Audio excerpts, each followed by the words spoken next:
back in open session. Ms. London, you wanted to follow up? Yes, council went into closed session to discuss Aero Marine litigation updates and Mariners Village redevelopment contract negotiations. No action was taken and will be taken this evening. Thank you. Before we open it to public comments for the agenda items, I have a couple questions. Where's Jen?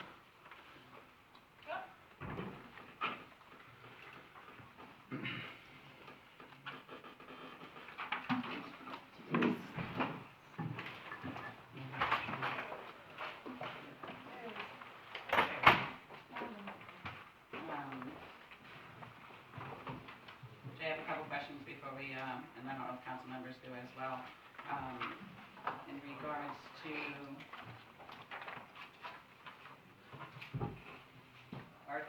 the payment of bills.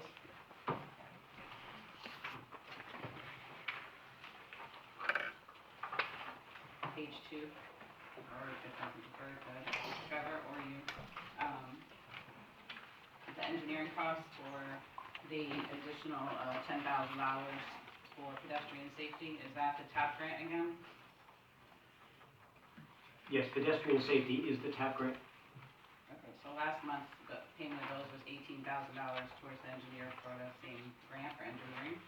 So are we moving along further with any of that? That's $20,000 in a month. Yes, we have the preliminary plans completed this time. We're being submitted to the DOT, and then as soon as the DOT gives us a go-ahead, we'll be having the public comment sessions. Was there a separate review after the last month's review? I don't know. That this would be billed separately? I'm not exactly sure the dates on there. I'd have to take a look. And Jay, on page 3, there's a reimbursement for an overpayment. Is that the property that was in question a couple meetings ago?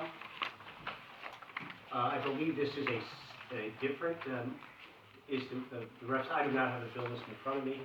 The reference on that indicates what there? It's a refund for tax overpayment. Okay, there's no other reference in that? B94 L30 C22. Yeah, I don't believe that is the one that was previously referenced, but if you'd like to hold that for clarification. Do any members of the Finance Committee know what that's about? So I think we may want to hold that so we can get clarification on that. Sure. Okay. Page 11.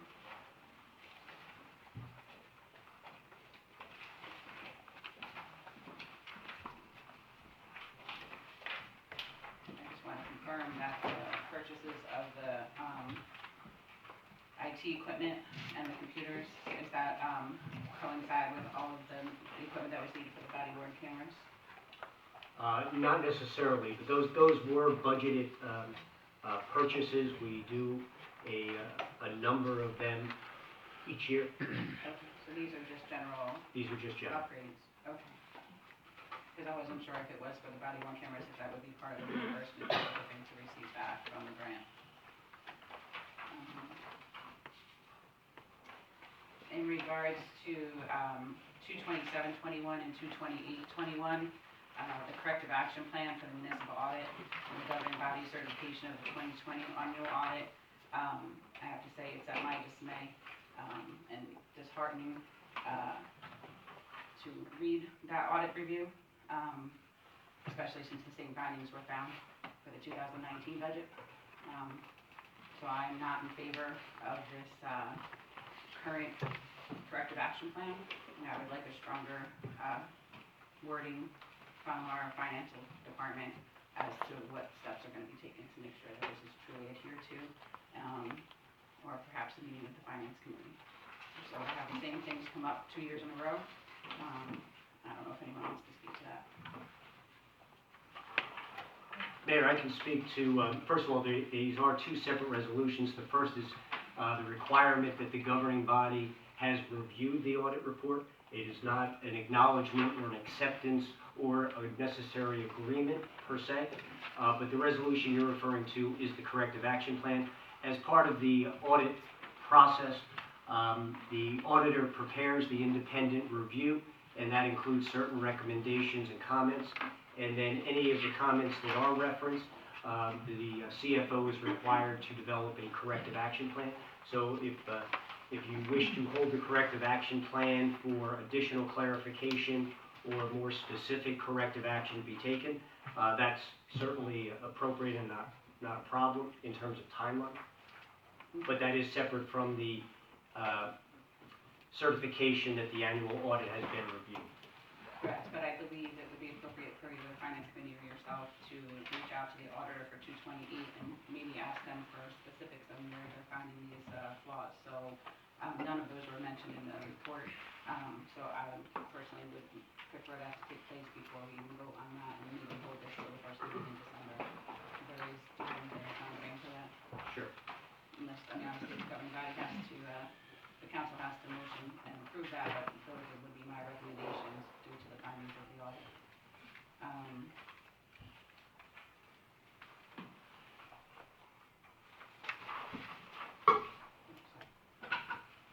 Any other governing body members have any questions on the agenda before we open to the public?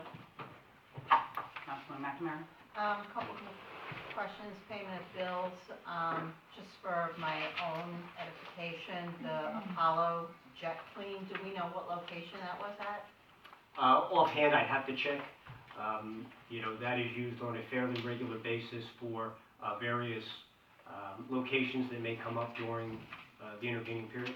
Okay, and then the TAP program, so I see like at least $56,000 since last August.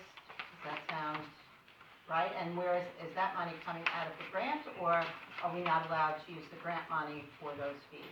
While most DOT grants do not allow for design and engineering costs to be covered, this is actually federal funding through the New Jersey DOT, and this does allow. Our grant includes, I believe it's a $147,000 portion for the design, as well as construction, inspection, and engineering.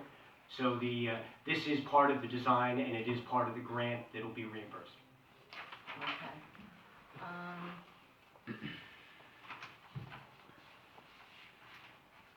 And then just a quick one on the stress-free body. I thought both programs, the yoga and the Tai Chi, ended on September 2nd, but it looks like we paid for the yoga through the end of September. Yes, there were rain dates that were, the original program had a set number of days, and these were outdoor programs that had rain dates involved, so it did continue to make up those rain dates through September. Okay. And then on R-216-21, I know I had kind of asked about this last time before we had all this additional information. My main question really has to do with, we are looking to put everything back in place from 5 years ago, the way it was stated 5 years ago, and there's even fees in there. Has anybody looked to see if those fees that were established in that document are still appropriate 5 years later? We did look at that, Councilwoman. We apply the law as of the date of the borough's engineer's estimate, so it's current. So we don't go back, you're looking at current law. So they're based on current law. Okay, because the things that I read said that everything they were being held to was as of the signing in 2016. So I just, like the sewer and water fees, all those types of things are current? My understanding is they're based on the borough's engineer estimate as of 2/7/2020. Yes, the bond estimate would have been prepared once the plans were signed off on by the planning board, which is, Ms. London stated, was, I believe, in 2020. I'm not sure the exact date, but it was definitely more recent than 2016. And that is required by law. Okay, thank you. Councilman Davidson? Thank you, Mayor. I have a couple questions. So this might be for Ms. London. On 22721 and 22821. For the council members that were brought on to council as of January 21, should we be abstaining from either one of those or both of those? Are you referring to I'm sorry, you said 227 and 228? Yes, On the 20 audit. the corrective action plan and the certification.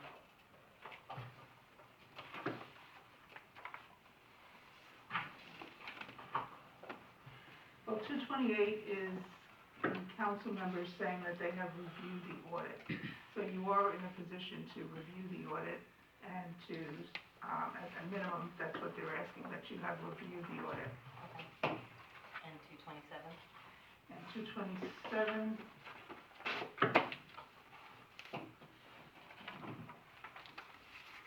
I don't think you have a problem with the corrective action plan. You have some input into making suggestions or comments, as the mayor did, if you have issues with the corrective action plan.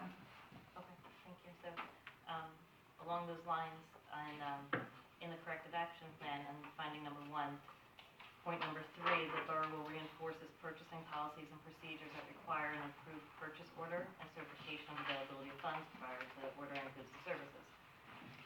How, being that hasn't been done in the past, I guess based on what the mayor just said, or maybe it's been working towards it, how do we go ahead and do, like, make sure that that's done in the future? Is that part of what the corrective plan is, putting those things in place? And who's responsible for doing that? And then on the second point, before you answer, Jay, the electronic requisition system, who would be in charge of finding the system or developing it and putting it in place? And is that going to go across the board for all parts of the borough that would need that system? Well, let me do them in reverse order. First of all, the electronic requisition system has been selected. It's an available option under our finance package, Edmunds Gov Tech, which we use for everything from water, sewer, utility, processing of payments, and record keeping. That also applies to taxes, the tax system as well. This is also used, it's an integrated program that has various modules that includes the purchasing and requisition component. While we have, for many years, the borough has used the purchasing component, the electronic requisition had not been implemented, and we were still using a paper requisition process. Ultimately, the requirement to obtain the necessary quotes falls to the individual department heads that have purchasing responsibility. But it is felt that the electronic requisition will improve the time between submission of a requisition and approval and preparation and issuance of the purchase order. But ultimately, it does come down to the individual departments and those department supervisors to ensure that there is a quote prior to the requisition being submitted, and that it is not, in fact, simply confirming a purchase that was already made. And then one last question. It says implementation date would be July 1st, 2022. Does that mean it needs to be completed by that date, or that we start it at date? That is a drop dead date. Frankly, we do anticipate that the implementation will happen early in the year. And in fact, some components of that will happen before the end of this year in preparation for next year. But it'll be rolled out in various departments at a time with full implementation. As I said, that is really a drop dead date, but I expect that it'll be fully implemented for the majority of purchases way before that. Can we build that timeline or a timeline into this corrective action plan?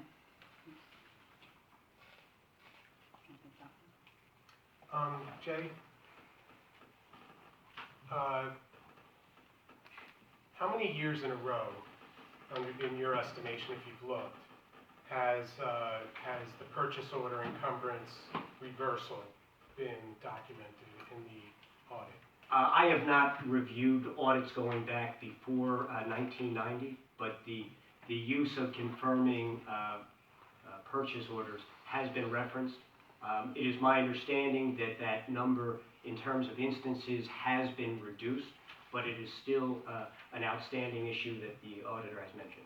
So, and are you familiar, having your experience in other municipalities, do the auditors tend to flag that in other municipalities as well? Well, I think the auditors will flag whatever the results of their I'm audit. asking in your experience, have you seen it flagged in other municipalities? It is probably, I would say, One of the most common? One of the more common, if not the most common comment. There are instances where I won't say they're unavoidable, but there are instances where it is more appropriate. Certainly, routine use would not be acceptable. The mayor's question as to the number of instances that have been cited, I can't tell you, but I think that was one of the questions that the mayor had raised.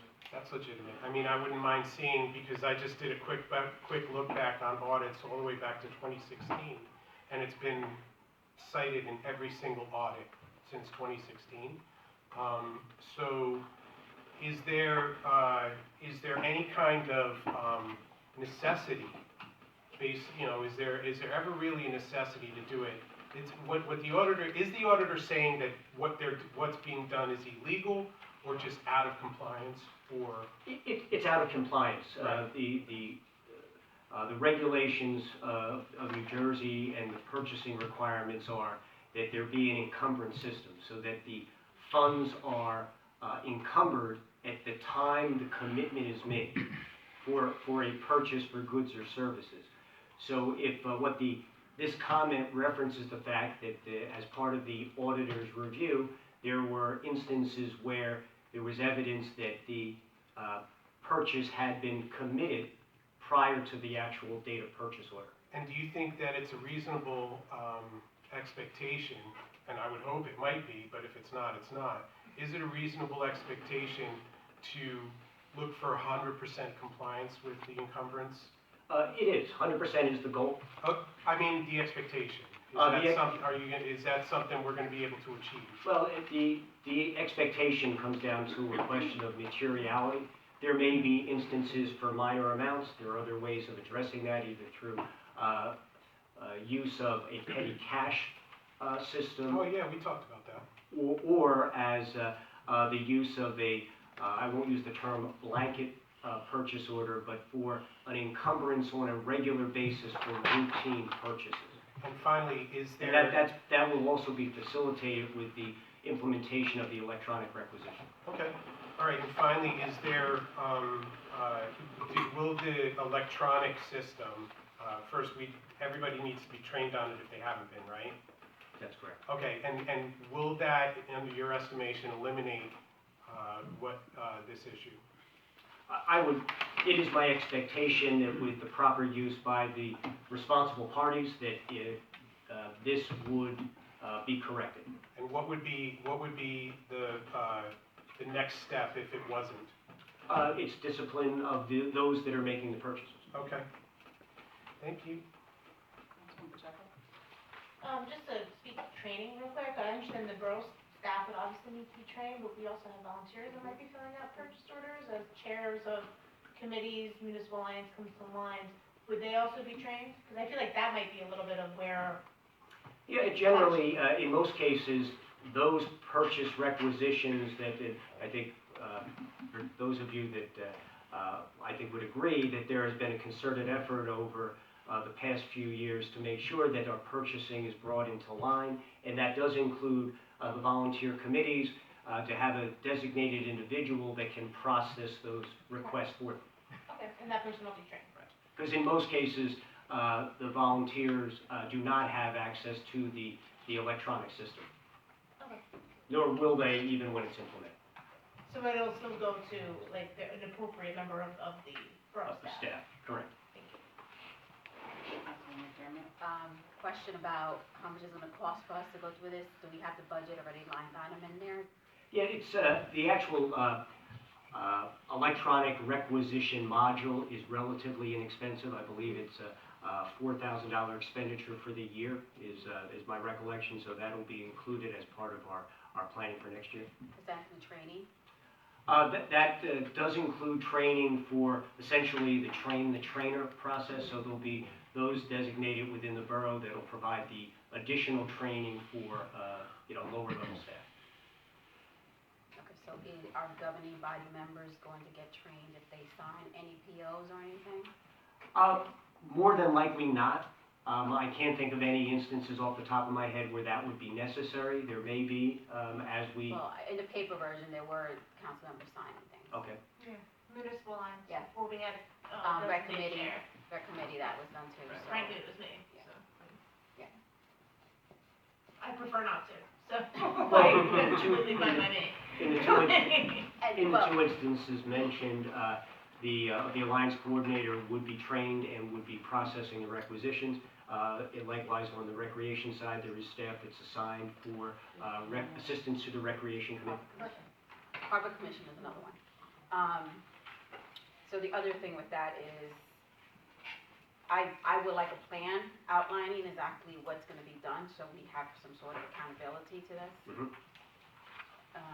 You know, so I have no issues with moving that to December meeting, that resolution. The other question was, regarding the 216-21, I think that was answered by some of the questions Councilman McNabb had. I just wanna make sure that all our committees and commissions are following the same process in this process. Because one of the things I always hear is a volunteer, or, you know, they're like, oh, I have to go through this whole process of doing a PO. If it means, does this system allow a person who's not a borough employee to submit a request in, and then the borough employees would approve it? Let me ask you that. Not through the electronic system. Again, there may be some unique circumstances that I haven't thought of or that have not come up in discussion. Again, the two committees that in the past have had the most level of use of purchasing or the need for purchasing are the two that have been cited, and I believe they're covered with staff. The Harbor Commission is another one, just like, that's not covered by staff. Yeah, well, I will tell you that I'm not, I can't recall the last purchase request that was made directly by the Harbor Commission. 2019. It may be one or two a year. We didn't have what we normally had in the, haven't had the snap contest the last 2 years, so you haven't experienced Okay. that. But I do believe that they were coached and explained that that will have a purchase in advance this year anyway. So if they were to have it, but we didn't. So, but I do believe that even if the volunteers aren't, putting in the requisitions, I think maybe a training in January when we have chairs established for each committee. I think a training in general, explaining the process of government procurement would be beneficial. We tried to have that last year, but that never got off the ground, so I think it's even more eminent that we definitely have this moving forward. And in regards to corrective action plans in 2017 and 18, none of this was noted, so it was in the 19 plan for the years that I went back through. I'm not sure after that dialogue if the pleasure of the council is to table 227, 228. I have one question for that. So it says, governing body should be adopted by the governing body no later than 45 days after receive the annual report. What day do we actually receive the report, and what are the ramifications if we don't? It was received on October 27th, so the 45-day mark would be December 11th. Thank you. To confirm though, 228 is just acknowledging that we reviewed the audit. Right, but I have questions for the auditor on that review, including how many did he find? Did he find 2? Did he find 40? Did he find, just a parameter of how many he found or she found? Will voting yes to this change whether or not you ask the questions, ma'am? If we approve it, we could still ask the questions, right? Yeah, or we can, motion. Motion to table? So is there anyone from the council that would want to table these or not? There's no pressure to, I'm just asking. I would simply, because I would like to see the additional information that's provided, I would like to see it as well. So is that a motion? Yes. To do which one or both?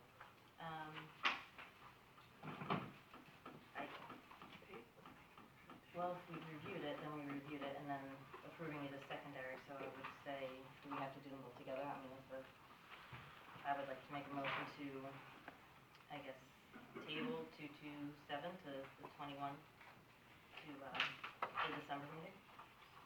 Is there a second? Second. When is our December meeting again? It's before the 11th, or whatever the date, the drop dead date is. Yes, the December meeting is, Just wanted to make sure. December 7th. Okay, thank you.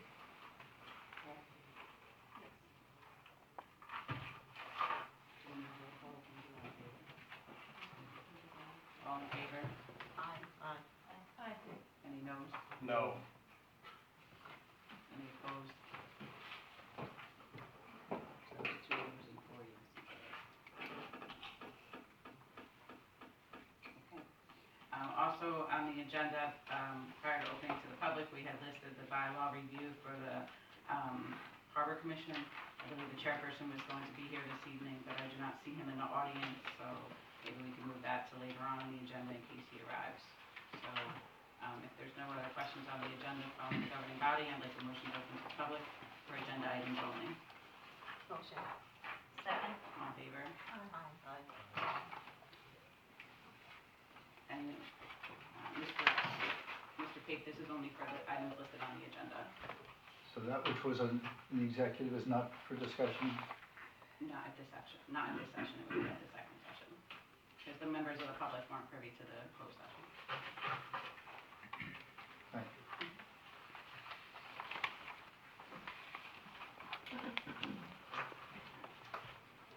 Any members of the public? Mr. Morello? John Morella, 34 Broad Street. It's in regards to Resolution 23621. This is a consolidation of bond ordinances that the borough is doing. And I noticed on one of the bonds, 814, which is now 7 years old,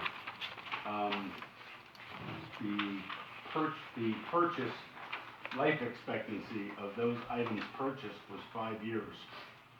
So why are we still paying off vehicles that have no more useful life? And there's outstanding monies of $140,000. I wonder if our auditor caught that. I think the question of whether or not the age, the effective life is, I think, a statutory number. It doesn't mean that 1 equals 1 in that sense. So just saying that it has a 5-year, I think trees have a 15-year effective life in terms of that statutory requirement. So I don't think that's a fair comparison to say that. I agree with you, but also to further that, in the same ordinance is a fire truck that says the life expectancy is 20 years.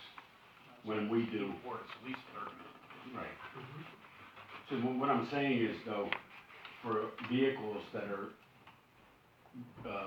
5 years old, in other words, in that life expectancy, I think that's where we, in that bond ordinance, that's what the requirement is, maybe to pay that off within 5 years. We might be paying for vehicles right now that honestly might not even be in use. I think the key word there is might. No, I don't know that. I don't know which vehicles they are. All I know is the bond ordinance is the outstanding monies is $140,000 on something we borrowed in 2014 with a life expectancy of 5 years. That's, I'm just saying, I know it's good sometimes to consolidate because it's probably a better rate, and that's usually when they do that, but I just thought that seems awful weird that, Jay, can you please comment to that? Yes, first it should be noted that the date you referenced is actually the date of the original authorization. That doesn't necessarily mean it's the date of the purchase or the date that the funds were actually borrowed. And the second point I'd make is, just as you pointed out, that there are instances, or this resolution also references equipment such as fire apparatus that has a useful life in excess of the term of the bond. right. In some sense, it sort of all washes out. But again, the primary point I wanted to make is that the date of the ordinance is the date the authorization was provided, but is not necessarily the date when the equipment was purchased or the date that it went into service. And that is part of the factoring, and I can assure you that, although I won't speak for the CFO, that the auditor and bond counsel, more importantly, does review all aspects and all the underlying documents related to the bond issue, and that there is no issue or no problem with the combination of these multiple ordinances into a single bond issue. I agree. Mayor, the only other item I have is ordinance 1521. I know it's listed on the agenda tonight, and also listed on the agenda is council received a letter from the planning board with a recommendation basically to hold that until some further research. Are we taking action tonight, or? We'll probably still have a public, or I don't know, we have to discuss that. Okay, thank you. Graham?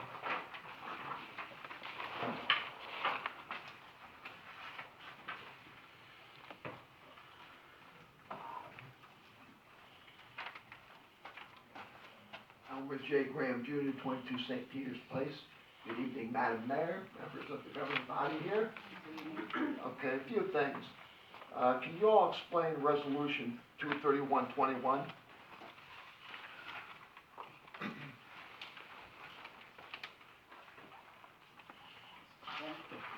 Yes, in general, as part of the development of property that goes through a land use approval process, ultimately, once the approval is in place and construction takes place, the developer is required to post a guarantee, a performance guarantee, to ensure that certain improvements, particularly those that are a requirement of the planning board or that involve any public property, the public right-of-way, that is posted. A portion of that is posted in the form of cash. This resolution authorizes the release of that cash deposit that was provided for by this developer for improvements and construction that took place at 144 3rd Street. Okay. And how about Resolution 23221? Is that the same thing or more or less? It is the same, essentially the same. 231 that we just spoke of is the release of the cash deposit. 232 is the release of the performance bond in its entirety for the construction at 7 and 9 Warren Street. Okay, and 23321, that's just to waive the bond requirement for that, or? Yes, that one is a little, I would say, relatively unique. This is an improvement that dates back some 10 years. The construction was completed approximately 5 years ago, and as part of a recent amendment to the original approval that was granted by the planning board, the maintenance improvement bond is no longer necessary because the improvements that were done have already surpassed the period of the maintenance. And it is the recommendation of the engineer that the requirement for the maintenance bond be waived in this instance. Okay, and what about with construction in regard to Resolution 23121 and 23221? Has that been started or completed, or? These resolutions come at the end of the construction. Okay. So in the case, there are also instances where there are partial releases, particularly for larger projects that may be constructed in phases. But in this case, this is 231 is to release the cash deposit. Resolution 232 is to release the performance bond, and Resolution 233 is to waive the maintenance bond. So we have kind of almost one of every type of release that we would normally be dealing with here. Okay, that's not going to have any tax effect. Is that going to have any tax effect on the borough, or? No, it does not. Okay. All right, thank you. Thank you. Any other members of the public? Mr. Lane?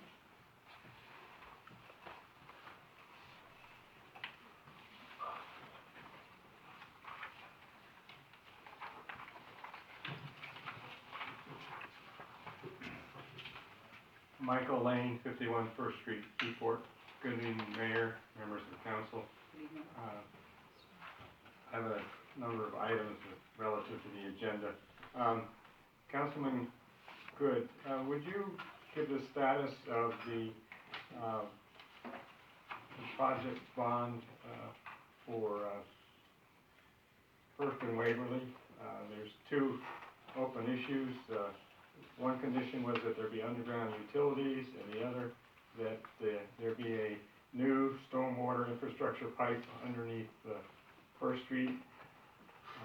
Also, update on the plans to address the erosion problem at Aero Marine with a bulkhead as required by the Borough Ordinance. Councilwoman Pacheco, relative to liaison for the Complete Streets Design Guide, what's the plans for rolling out the Complete Street Design Guide and updating the Borough Land Use Requirements Ordinance 25:1 relative to the Complete Street Design Guide? Councilman Fotopoulos, plans for, let me just mention, it's good to see 25-mile-an-hour speed limit signs on Broad between First and West Front. But I think we're all happy. I'm not happy. Plans for replacing the 30-mile-per-hour speed limit signs on First Street with 25-mile-an-hour speed limit signs. What's the status of that? And I'll mention that all the mounting for the speed limit signs is already there. All you need is a wrench to unbolt the existing ones and bolt the new one on, so they don't have to do any pavement work. The latest schedule for the public meeting on the Pedestrian Safety Improvement Program, and my understanding was that this public meeting was going to be held before the plans were finalized, and now I hear, sounds to me like we're not going to find out about the plans until they've been finalized and reviewed with the county. So again, go over that process and what the schedule is. That meeting was originally going to be in February of this year, and then it was going to be in September, and it's nothing in sight. In addition, any response yet to the letter about the replacement of the bulkhead at Ye Cottage Inn in terms of the ownership of the property, lots 21 and 22. There was a resolution a couple meetings ago to refund the taxes paid on lots 21 and 22 because or 20 and 21 because they were borough property, and that's sort of just gone into the ether. So if you could report on what's going on there, that would be great.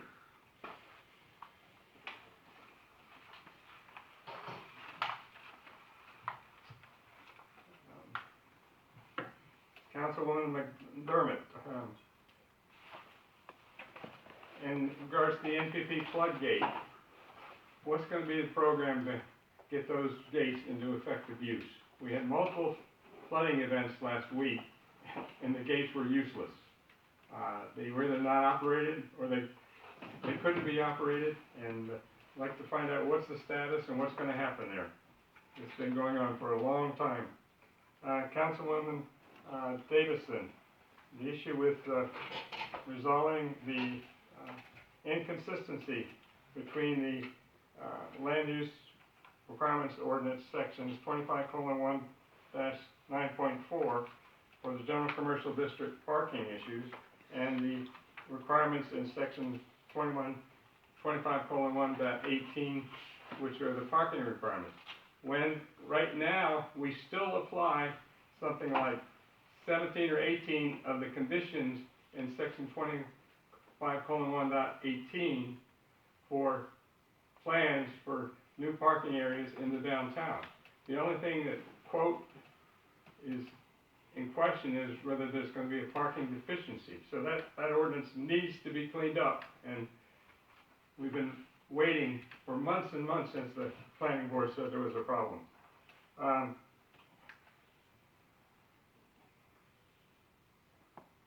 The Councilwoman McNamara, Green Team Liaison, the status of the update of the communications section of the OEM for when we have serious problems, flood planning, etc., and the Harbor Commission bylaws, but again, it sounds like that's not going to be right now. Jay, if you could give some input on plans to eliminate the Division Street Basin flooding, which is a result of the duckbill being on the end of the brand new pipe that we spent, what, $1 million to put in place on a pier. Schedule for posting the subdivision and site plan. I'm sorry, I didn't check that before tonight's meeting. But what's the plan? Is that subdivision site plan ordinance posted yet on the borough website? Mayor Kennedy, something you talked about last time, timeline for the flood damage prevention ordinance. When are we going to see that?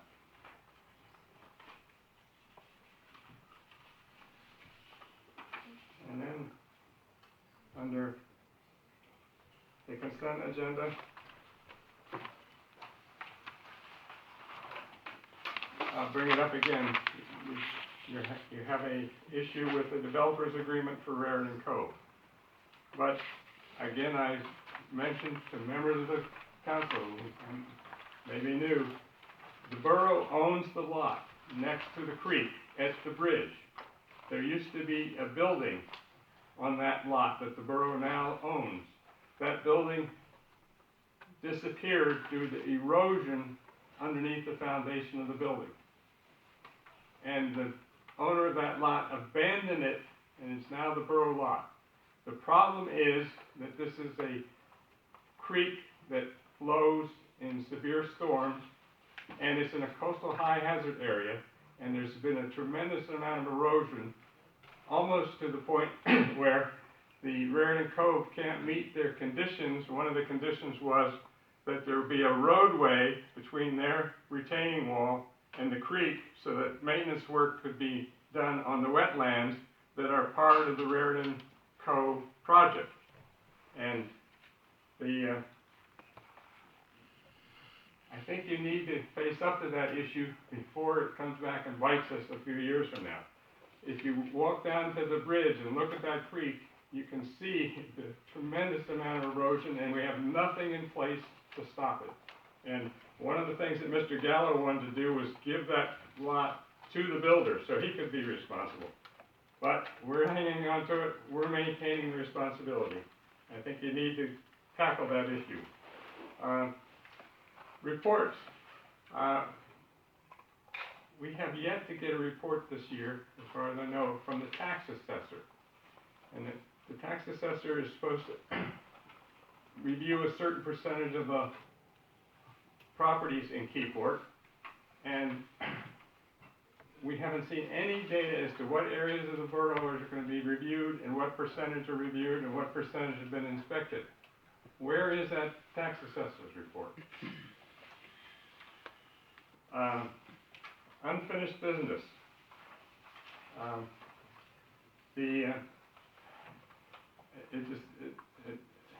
It's just beyond me how we can have so many unfinished business items that aren't listed. We have unfinished business items, which are the ownership of the Fireman's Park lots 20 and 21. That's a big issue, and it's not even on the list. We have the maintenance of the drainage ditch and floodway along the Henry Hudson Trail. That didn't make the unfinished business list. We have the 5G network and the poor condition of the utility poles in town. We have multiple, on First Street, more than a dozen utility poles with steel girdles on them because they're in such bad shape. And there's probably,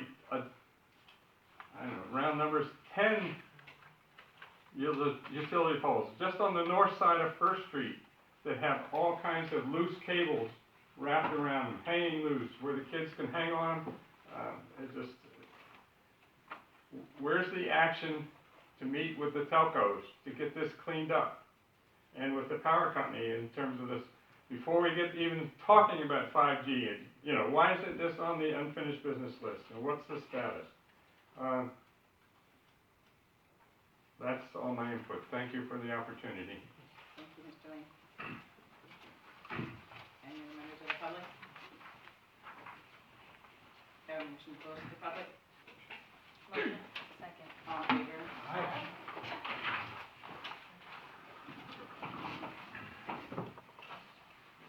Committee report? Council President Good?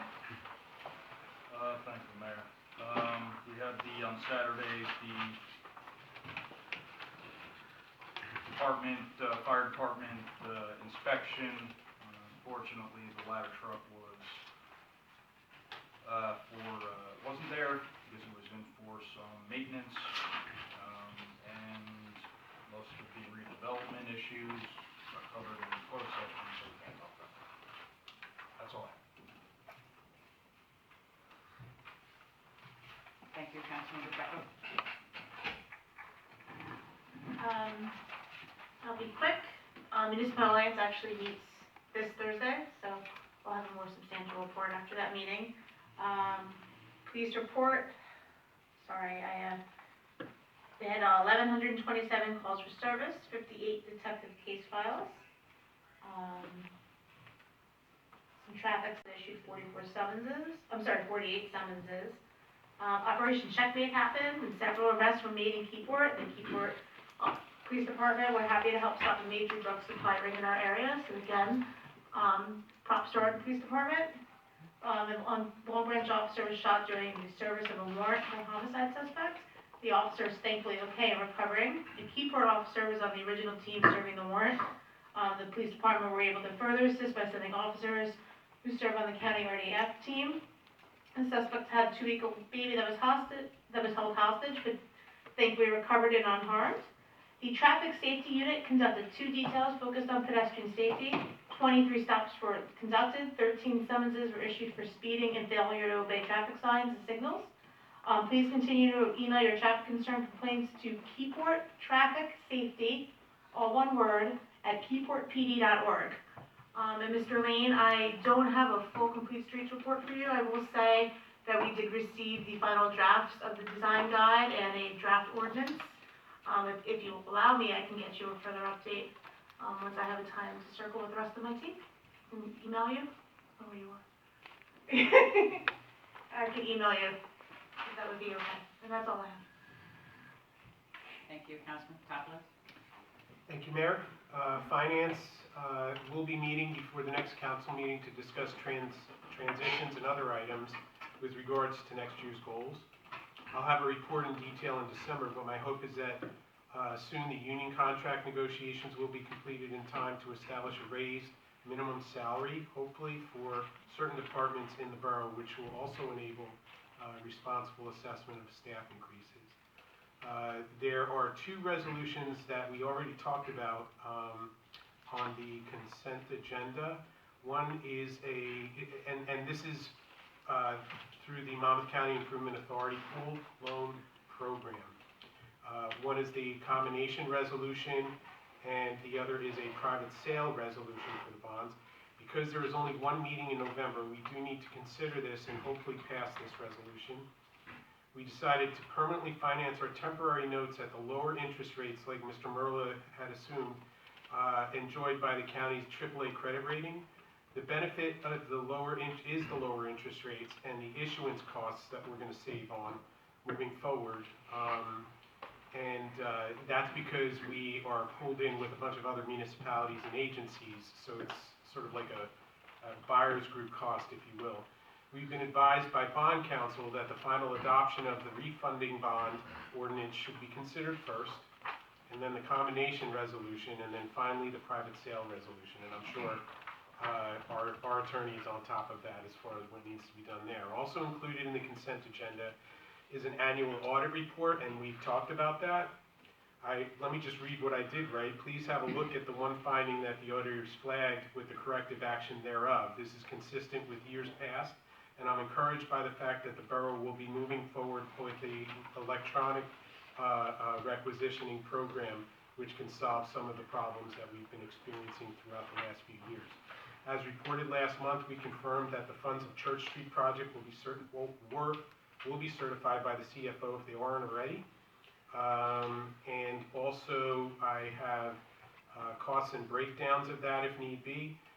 The Environmental Commission met but did not act on any business because there was no quorum. Discussions included concerns about Browns Point, 149 bulkhead cooperation with the borough, as brought up, and the 25-mile-an-hour signs on county roads. The commission supports the mayor and council's resolution that was sent to the county regarding 25-mile-an-hour speed limits on all large county roads. The semi-annual Clean Ocean Action beach sweeps on October 23rd was a success. As always, thank you to Michael Palmisano from the Vice Chair of the Environmental Commission for organizing it, and to all who participated and supported this event. I know that when I got there, Councilwoman McNamara was there as well. We will have a recycling committee meeting before the year's end, I hope, and I will report on that in the December meeting. And finally, the Board of Health Registrar's report for Keyport and Union Beach are included, as always, in the meeting packet for the record. And the total collected was, this last month for Keyport was $1,200. The 25-mile-an-hour signs on First Street, which Mr. Lane was referring to, I'm sure Jay are going to closely follow. They were actually supposed to get done before Broad Street, but it is what it is. What are we seeing as far as that's concerned? Well, again, we have a lot of requests into the county. They get done as they deem necessary. But I mean, the request is in, and we're still waiting. Is the update? That's correct. Okay. And how about the tax assessors reports? Typically, just for the public's knowledge, we don't.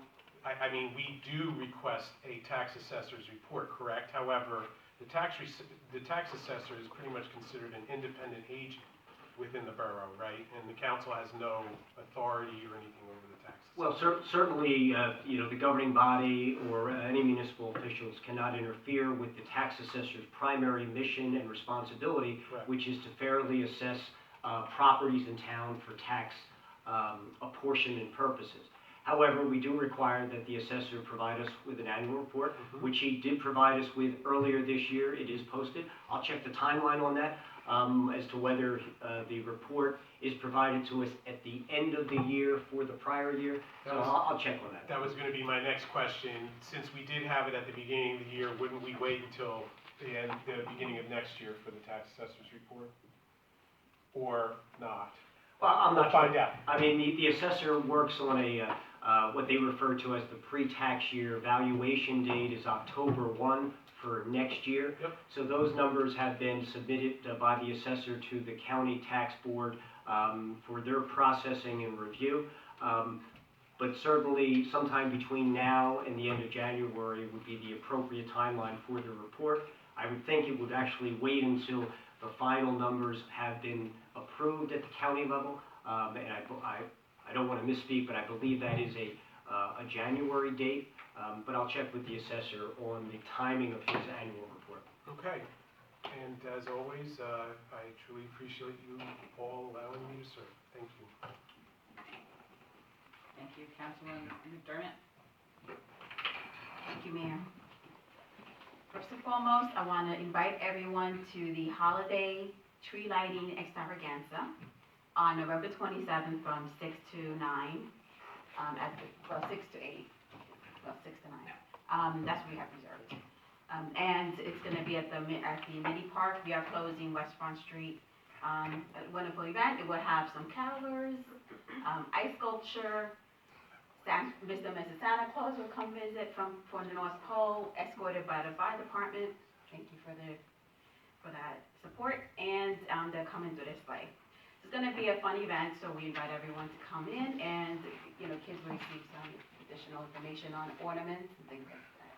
Can you just check the time on that on social media, please? Because I think it's, the road closure's early, but Yeah, the vote closure. I think the event page doesn't have the correct time, or the request doesn't have the right time, so there has to be a clarification on the time. Yes, I saw that social media one. It's supposed to be from 6 to 9. We'll fix the social media, but the website, if you go to the website, it does say 6 to 9. We'll start to 6. The other thing is that we also have another initiative with KBBC to dress the store, to basically create a Christmas wonderland or holiday wonderland for storefronts. So the form is on the Visit Keyport website.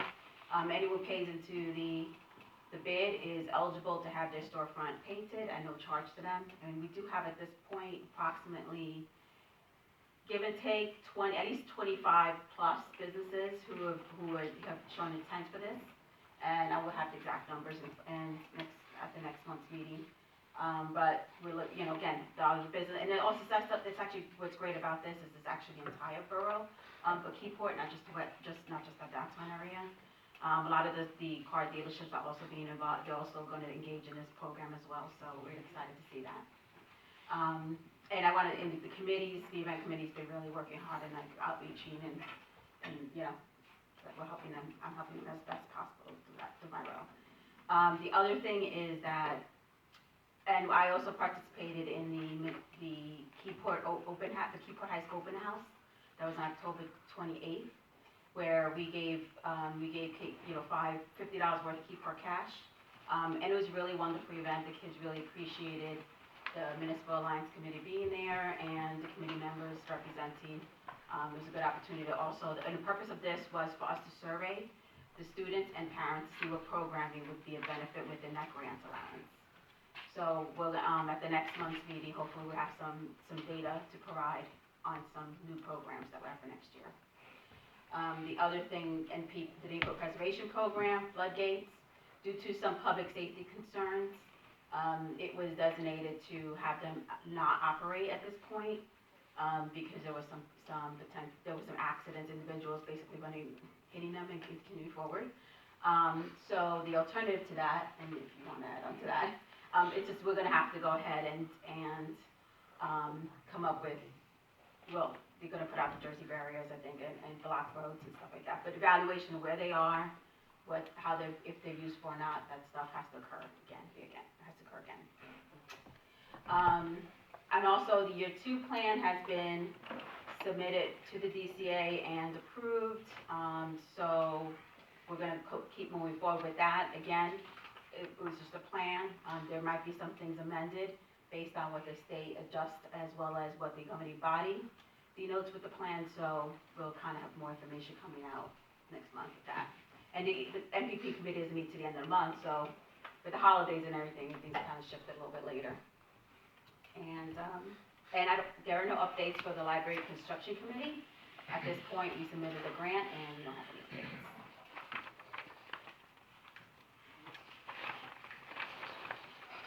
Thank you, Councilwoman Davidson. Thank you, Ma'am. So for the month of October, from the construction department, Just speak into the mic. yeah. Sorry about that. We had a total for the inspections, all subcodes were 51. Code enforcement inspections were 68, which included rental inspections 38, house sales were 8. Property maintenance inspections, we had 2. Landlord registrations, 25, and zoning applications, we had 29. Our new property maintenance officer started last week and is going to continue to train, and he's getting his feet wet and starting the job. And there was, that was it. Thank you. Short and sweet tonight. Thank you, Councilmember McNamara. I'll start with recreation. Had a meeting last week discussing the calendar for next year, some possible new programming ideas, a Blue Claws game, self-defense classes, maybe some winter yoga, team programming that we're really looking to get involved in. looking to have a holiday house decorating contest. We have done that in the past, so there'll be details coming out about that, with some prizes, potentially, well, at this point, looking to do the drive around on December 19th, so we do want to get the word out sooner rather than later, so residents have an opportunity to do it up big, kind of like my next door neighbor who makes it look like my house is included in hers, which is wonderful. Obviously, looking for interested volunteers. We have 2 people who probably, I don't think have interest in continuing. So if you know anybody with interest in recreation, please ask them to fill out the volunteer form. The skate event, we got a recap of that. There were approximately 40 attendees. They were primarily experienced skaters. So there has been some discussion about if anything is done in the future, maybe it's a clinic for beginners. The trunk or treat recap, that was a wonderful event. It came in under budget, had approximately 200 children.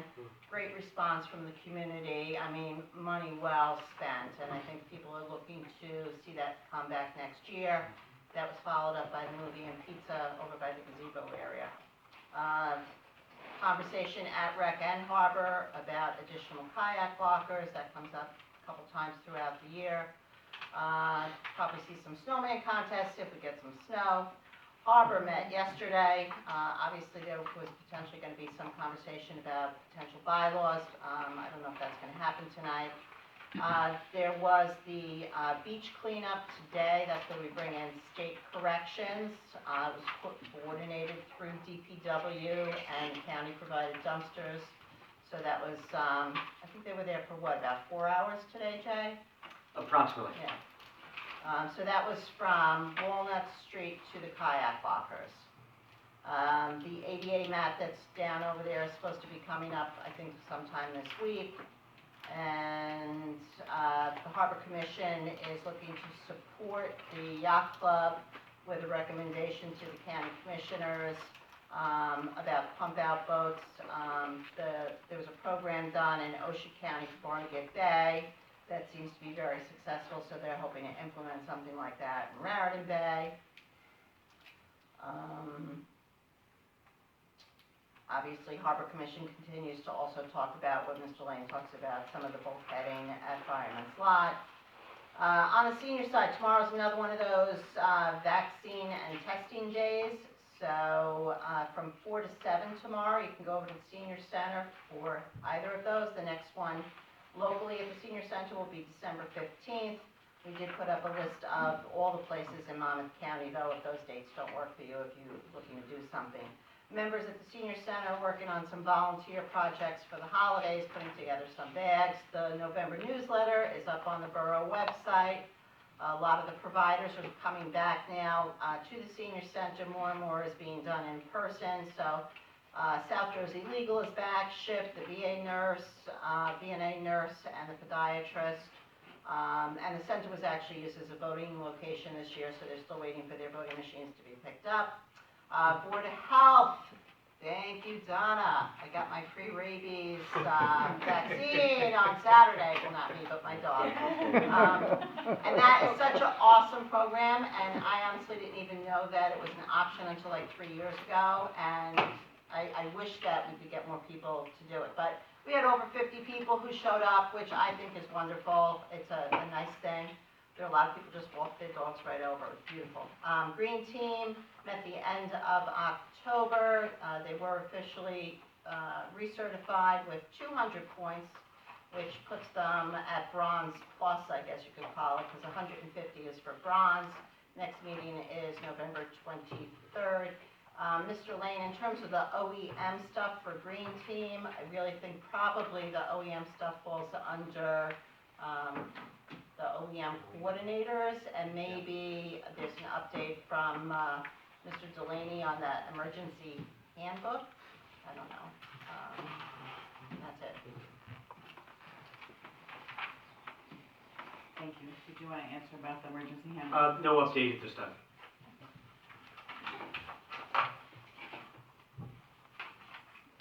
for mayor's updates, we held, 2 meetings. Since our last, council meeting, we've had 2, mayor's wellness campaign meetings. I attended the Green Team meeting, attended the library first annual Ghostly Scare and Share outside, which was a lot of fun, for people of all ages. Attended the trunk retreat, which, as other members have said, was a great success and a lot of fun. I would like to thank members of the emergency services who assisted and collaborated during the October 26th flash flooding in the nor'easter, similar, if not worse, than Ida. So those were 2 storms within 2 months of each other that had significant impact on our municipality. And I do believe that there was significant growth in collaboration efforts in all areas of emergency management. So thank you to everyone for that. Attended planning board meeting. At that planning board meeting, we did discuss and requested for increase to be made by the planning board attorney to see if there is an option to possibly have the ability to have something developed where we could charge a fee to applicants that withdraw their applications last minute. We're continually being told that we don't push things, or hear things at the planning board level fast enough, and a lot of that is due to applicants withdrawing their application for various reasons the day of or the day before a meeting, and then another applicant isn't able to be added or walk onto an agenda because everything has to be noticed 10 days in advance. So that discussion did start taking place at the last planning board meeting for possibilities and options.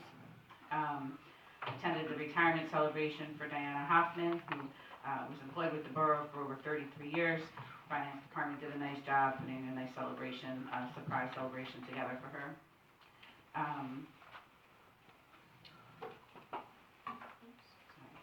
Attended the American Legion monthly meeting last week, and they will be having their annual Veterans Day ceremony on Thursday at 11 a.m. I encourage everyone to attend. It's usually very lightly attended. I want to say maybe less than 2 dozen people. I'm hoping the schools are closed this year, so I'm really encouraging, and I have been working with the schools to try and push out the communications, as well as Borough Hall is closed. We give our employees the day off, so I'm hoping that it's a very short ceremony, but it means a lot to the members of the American Legion that they go forward and hold that ceremony for us every year. So if everyone could please consider attending, that would be great.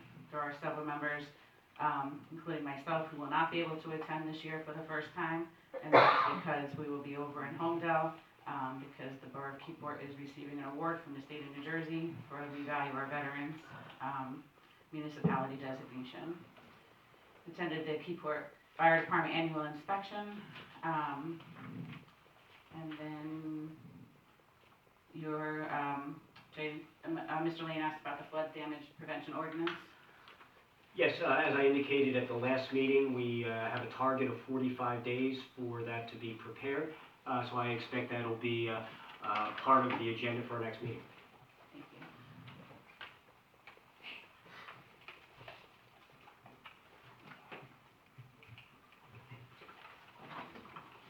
Sure, Chief. I just had 2 questions. One was about the tree lighting. The application said 5 p.m., so we wrote into the county based on the application. What the exact time is that? If that's going to change, I need to know. We'll sooner rather confirm, than we have KBC meeting tomorrow, we'll clarify the time, but initially it was supposed to be from 6 to 9. Okay, they put a different time on the application, so we forward Well, that. the reason that it's for the street closures to start at 5.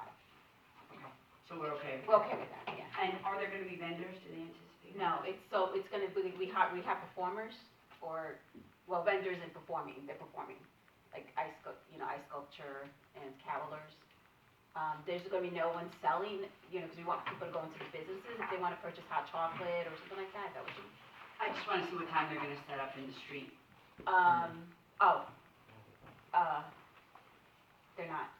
They're not, it's all gonna be mini park. The reason we block the street is for people to stand around. So you don't anticipate any setup in the street? Or No, the only thing might be a table, everything's gonna be on the mini park. Thank you. the street closed only for the public safety of people, of pedestrians, who want to watch the event. Okay, thank you, Councilwoman. Is that the other, did you have to? That was it, thank you, ma'am. Thank you. Okay, so next we have the consent agenda. There was dialogue from the public regarding 21621, so I don't know if there's any further commentary from the governing body about that.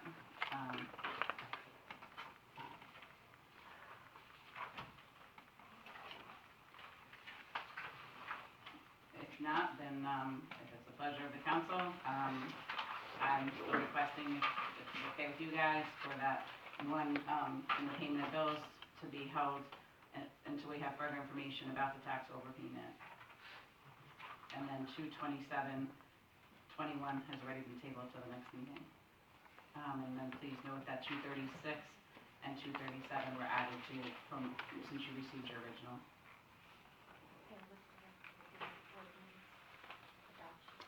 Oh, 236 and 237. So 236 and 237 will be later, sorry. Motion approved. Second.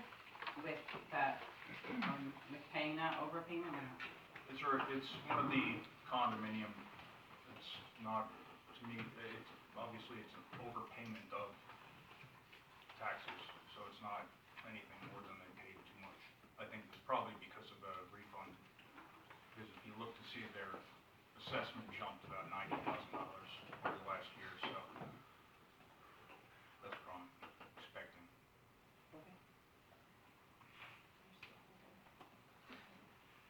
He's not motioning with the whole email. I would need a second. Second.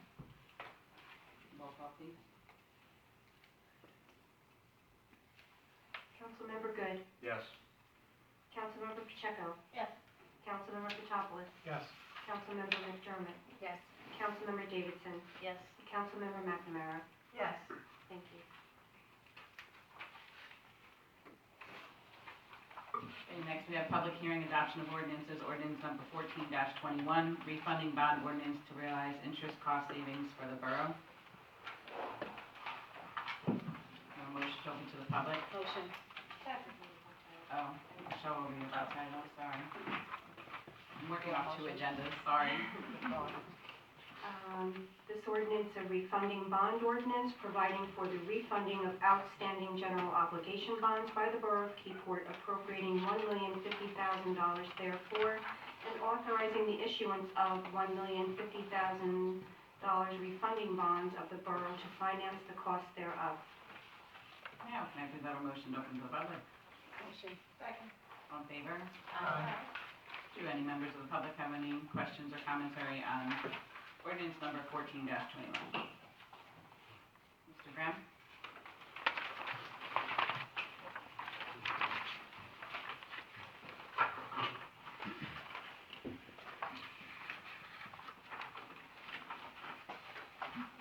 Elmer J. Graham Jr., 22 St. Peter's Place. I'm just going to ask you a simple question in regard to this. Can y'all explain this, what this is about? Sure. Mr. Delaney, can you explain that again, please? Certainly. This is, as the ordinance is titled, it's a refunding bond ordinance.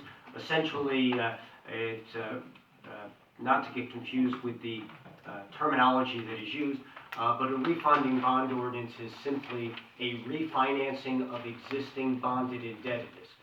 The bonds that are the subject of this were originally issued in 2011. So we are now 10 years into a 15-year bond pay down cycle. In the last 5 years of the 5 years remaining on this pay down, we are now to the point where we can refinance the existing outstanding debt at a lower interest rate.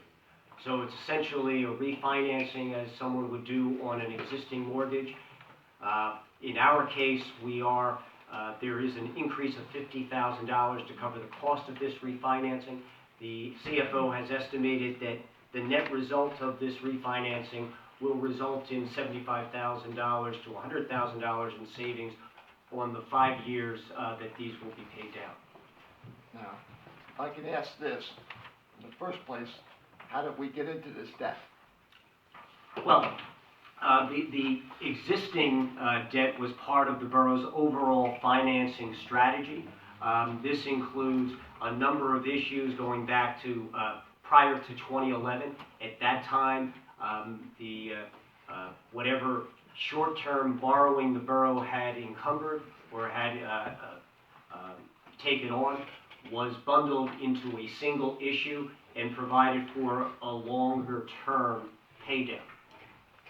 So this is part of the borough's strategy of maintaining a reasonable and relatively low level of bonded indebtedness, but it also provides for the funding necessary to make long-term improvements and purchases for the borough, which are paid off over the useful life, so that those taxpayers that get the benefit of the improvements and the purchases are paying their fair share.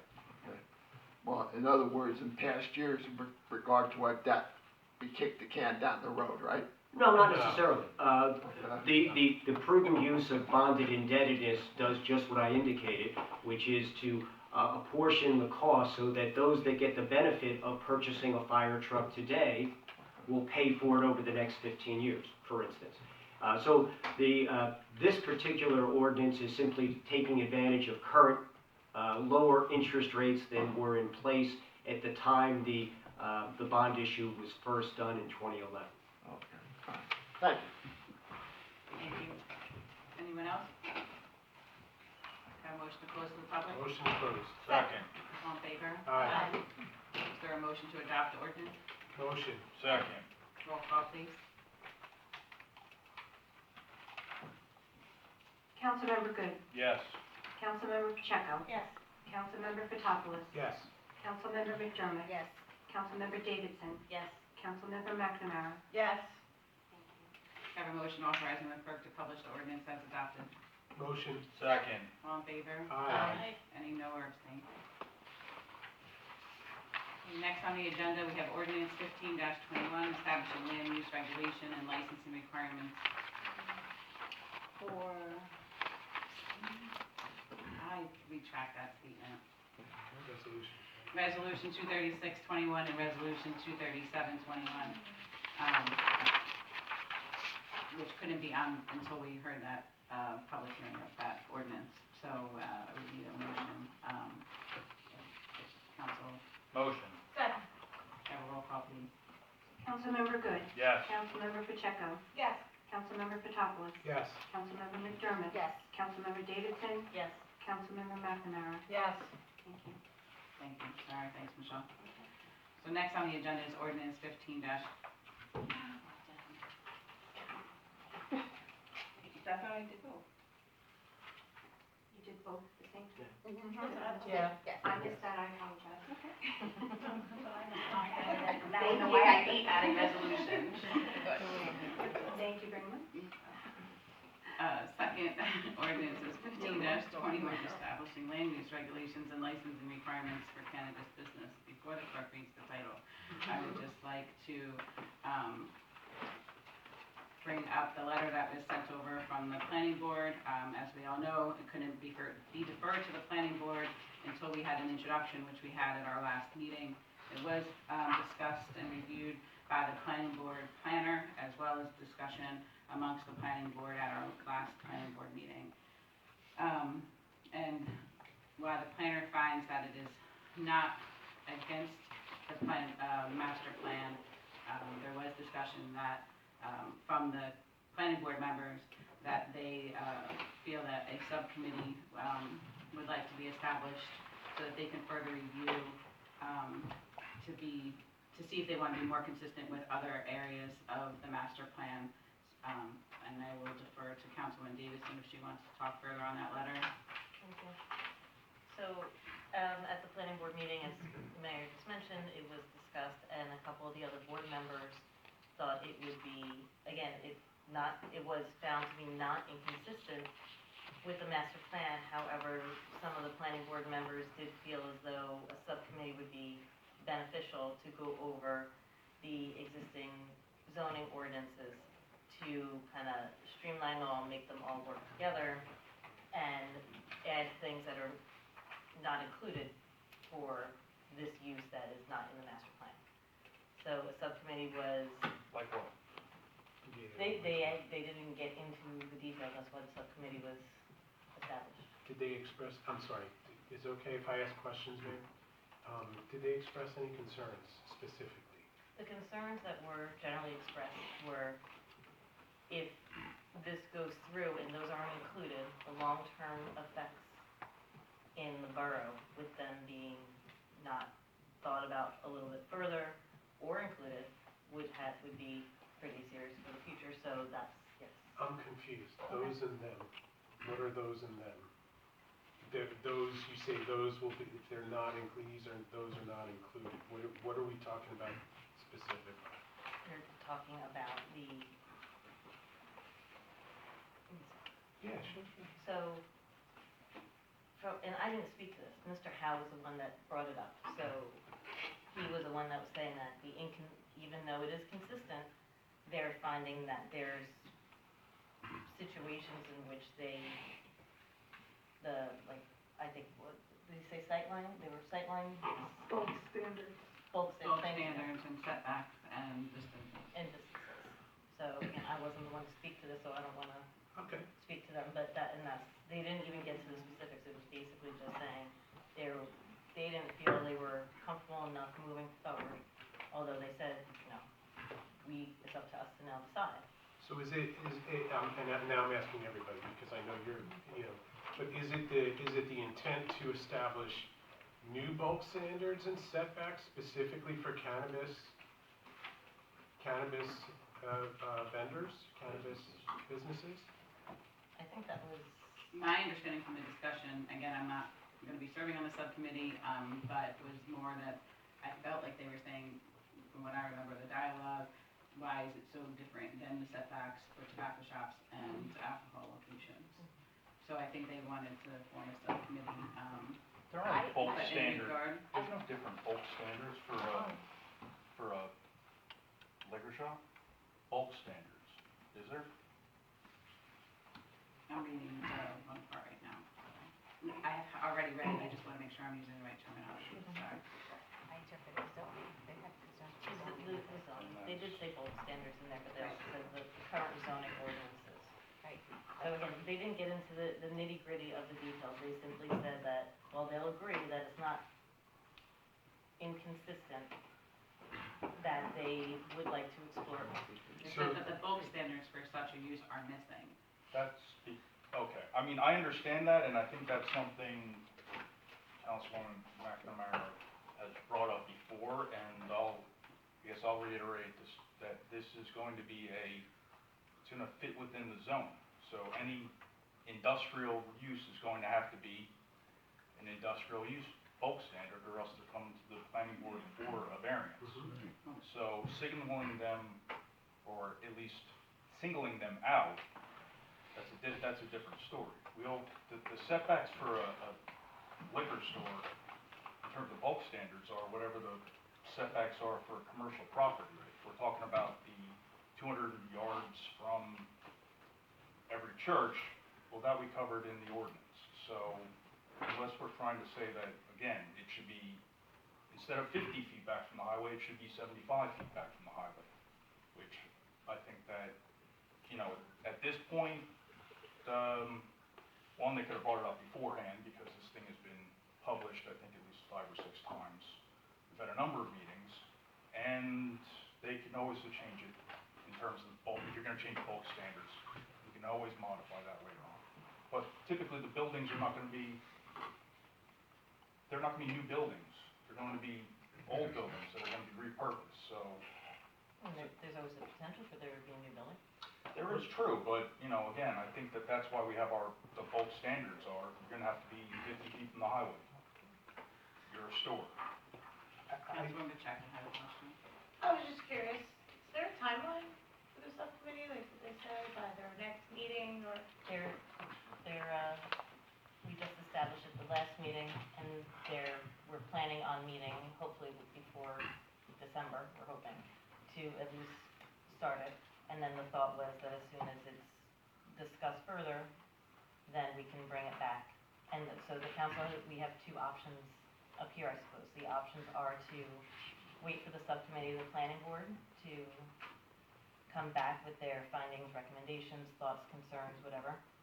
And then we can add them in at the end if we approve tonight, or add them in the first quarter, or we don't approve it tonight, and then we wait until the first quarter, hopefully, and then everything is in the ordinance complete. And we all agree, the council subcommittee agrees, and the planning board subcommittee all agrees. So just to also point out, I can't pull up the borough calendar on my phone, it's not an option anymore, but if someone has a tablet, maybe they can. My understanding is that the next planning board meeting is December 2nd, if that's correct. Normally it's held at the fourth Thursday, but that's because of Thanksgiving and everything else, they're not meeting in November.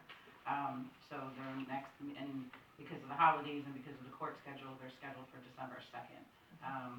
And then our next council meeting is December 7th, and then the following one would be December 21st. So just for purposes of calendars, normally there possibly would not have been another planning board meeting, but there will be because of the December 2nd meeting. Mayor, if I may? Yes. After reviewing the planning board's letter, I reviewed a dozen or so other ordinances and to see if they had addressed bulk standards and if they had, how they were addressed. And all of the ordinances that had bulk standards mentioned it in the same fashion. It was just another line saying essentially that adding, and I add this here, that compliance with all area and bulk standards in each respective underlying zoning district. So there are two places in the current ordinance where you talk about zoning districts and that they are to be in compliance. I'm looking at zoning districts where cannabis businesses are permitted. Under C, adding some language that just says that they are also, when you're talking about building code, and compliance with all area and bulk standards in each respective underlying zoning district. So you're just tying in, they have to be consistent with your current underlying zoning district bulk standards. And that, adding that type of addition, in my view, would not be a substantive change, so it could be something that you could add now to the ordinance if you decide to move it forward, or as you have your other options. And thank you for that. And I'm especially pleased that it's not a substantive change. I don't think that that if we were to, I think that it's okay for us to vote on this tonight and then allow the planning board whatever input they want. We need to remember that the planning board isn't even really an advisory committee. It's a semi-judicial, what's the term, Leslie? Pseudo-judicial or it, and we take quasi-judicial, there you go. We can take their input, we can take their feedback for sure. However, it's the governing body that ultimately is going to establish what bulk standards are if we're going to change them. And if they're looking to change bulk standards, that subcommittee is going to take a long time to establish that kind of input. I'm not saying we shouldn't do it. I think it's probably not a bad idea to explore it, but as far as holding up the ordinance tonight, I just don't see the value of it when in fact the planning board doesn't have that kind of influence. Or you gonna say something, Jim? No. Oh, no, you would look like. Am I right about that? They're really just sitting and judging whether or not something is in compliance. That's correct. That's why we still had it listed on the agenda, because it's technically up to you guys whether we move forward with the public hearing or not tonight. It was an advisory letter that was requested from the planning board, and they sent it to their planner for Now, do members of the planning board suspect that their recommendations are going to have are going to substantially change what we're going to be voting on? I don't think they can, but do they have that in their mind?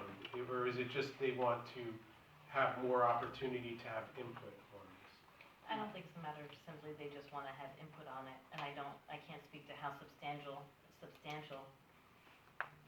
their changes or recommendations may or may not be. We haven't met yet, and again, it wasn't discussed in detail from the other members of the planning board. So I don't have the answer to that. My thought is, you know, if they have that thought and they want to add something to it, or they have recommendations perhaps that have not been thought of, or that maybe our subcommittee missed, that maybe it's prudent to wait for them and do everything all at once. So, Have they established the committee yet? Who are the members? I believe there is Ken Howe, Joanne Worcester, Greg Costas, and myself.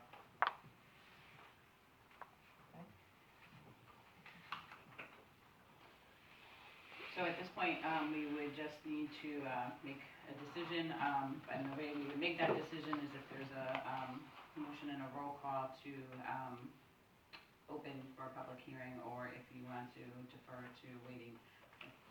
That would all come down to whether we open for a public hearing right now.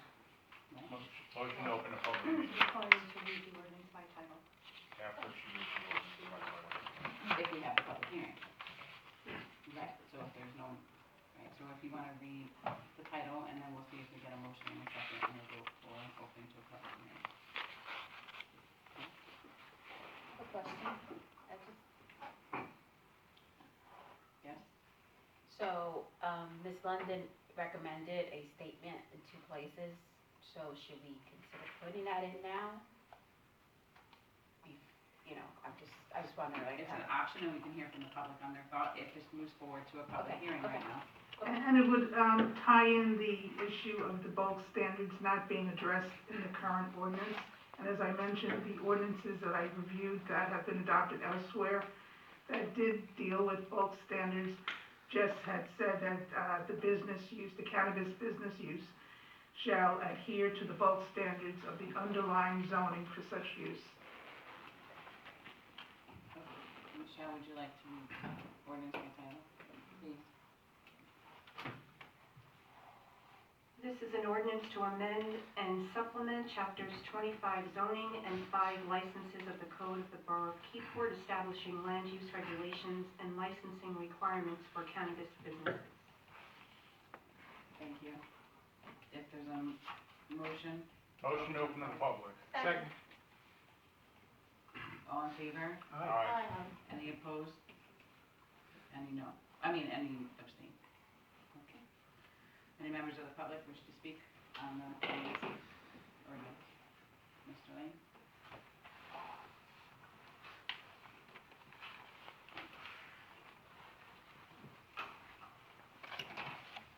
Michael Lane, 51 First Street, Keyport. Mayor, members of the council, thank you for the opportunity to give input. Just give a little background.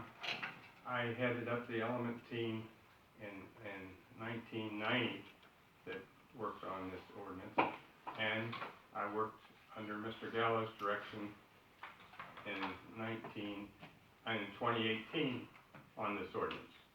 And so I have a lot of concerns about the structure of this ordinance. The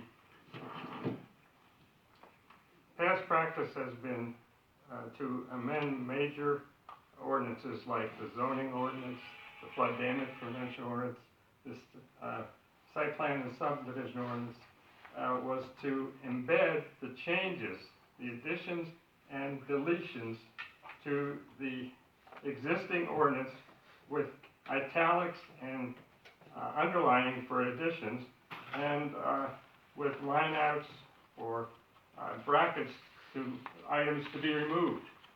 And in order to try to figure out what the heck this new ordinance is saying, I had to put the old ordinance next to the new ordinance and read them section by section, and we have real problems.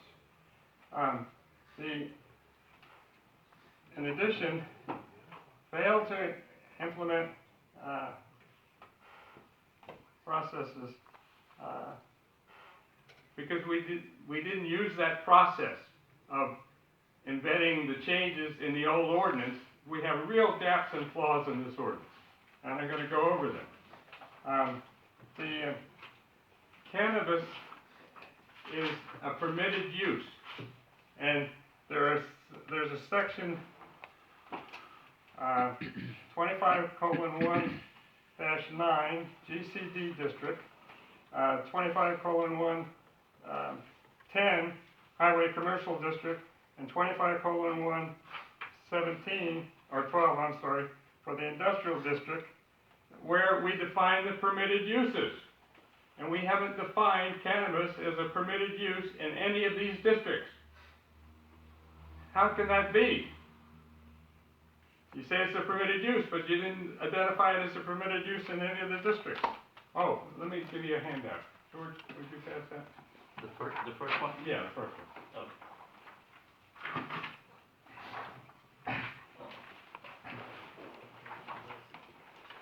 Take a copy. Yes. Thank you very much.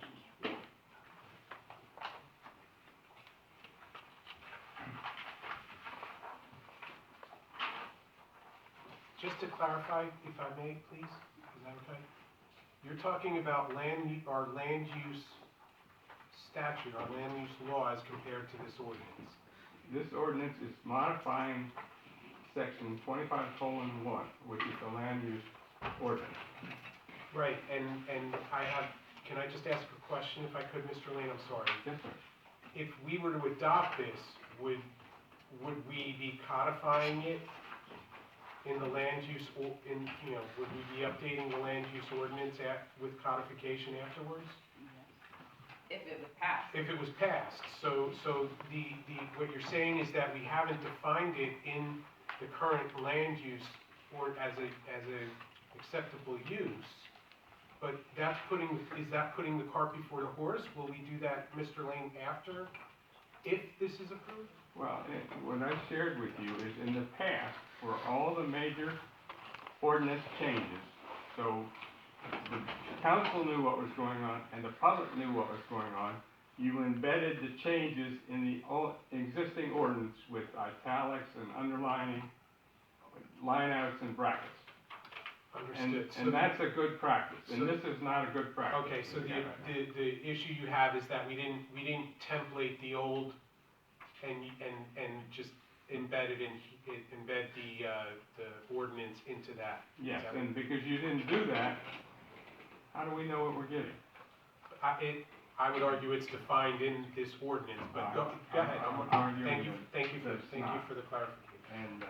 And because this ordinance, what I handed out to you is the sample of what was done for putting mixed use into the land use ordinance. And with mixed use, we clearly delineated that mixed use was allowed in the DC district. It was underlined. We eliminated a couple other uses from the past with brackets. And within that DC district, we defined specific development standards for that DC district, mixed use. And that hasn't been done in your ordinance.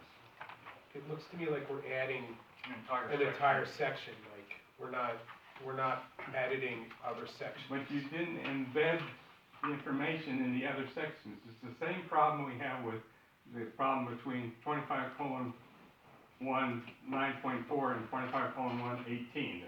There's not consistency between different sections of the document. And Mike, if you try to embed as a permitted use, then you're adding inconsistencies because the cannabis business use, it's not, while it might be a permitted use, it's a permitted use subject to an extensive number of limitations. I agree with you, and that's part of what the planning board had a problem with, is some of the limitations. Well, that's fine. Now, in addition, building on what you just said, is that, so you need to define these as permitted uses in the section, and then you need to generate zone focused cannabis development standards.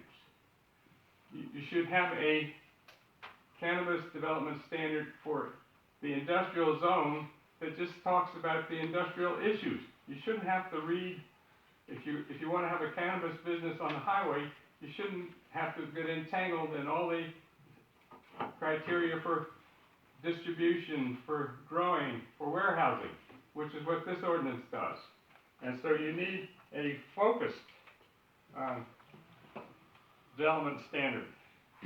And example would be 25:1 -12.4 cannabis business for cultivation. And all the criteria that's outlined for odors and et cetera, would be in that. You should have a specific development standard for the cannabis on the highway. And I'll give you an example. Right now, we allow a drive-in restaurant on the highway, fast food drive-in restaurant, and we have specific development standards for that drive-in restaurant on the highway. But it doesn't apply to any other sections, it's just for the highway district. We need to change section 25:115-20 to delineate the cannabis business development standards, covering the definitions, state requirements, etc. So yes, there should be a general section, but this general section should just focus on the general things that apply to every zone in town. So you need development standards that are focused for the particular zone. And if you look at our ordinance, that's the way the ordinance is constructed. If you're going to allow churches and places of worship in the residential district, we have specific development standards for that in the residential district. And so you need to look at the template and the structure of the existing ordinance and overlay what you want to do on the existing ordinance. And that's the way it's always been done.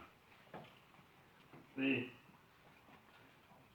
section 25:115, page 2, just now general input, you talk about there'll be 2 cannabis retail,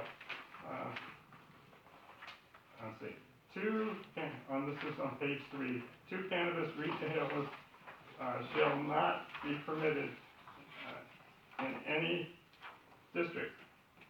2 will not be permitted. What are we saying? Are we saying only 1 will be permitted? If we're saying only 1, let's say only 1. What does it mean 2 will not be permitted in any district? Does it mean we have 3 or 4? Because that's not 2? Well, no, because we're not allowing more than 2. Well, why don't you say you only allow 1 in any district? Well, because we said 2 shall not be permitted in one district. 2 shall not be permitted in one district. That says to me you're only going to allow 1.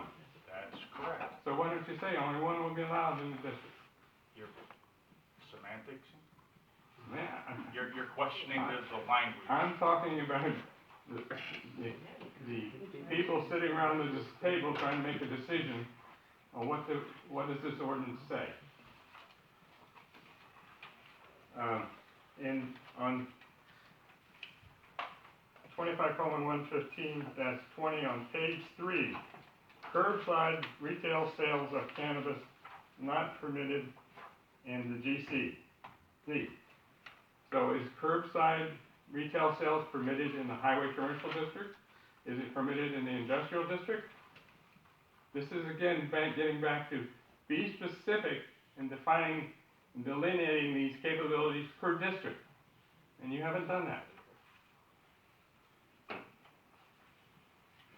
25:115-20, page 5. Cannabis consumption areas shall not be permitted in the borough. What does that mean? My backyard is in the borough. Does that mean I can't have cannabis consumption in my backyard?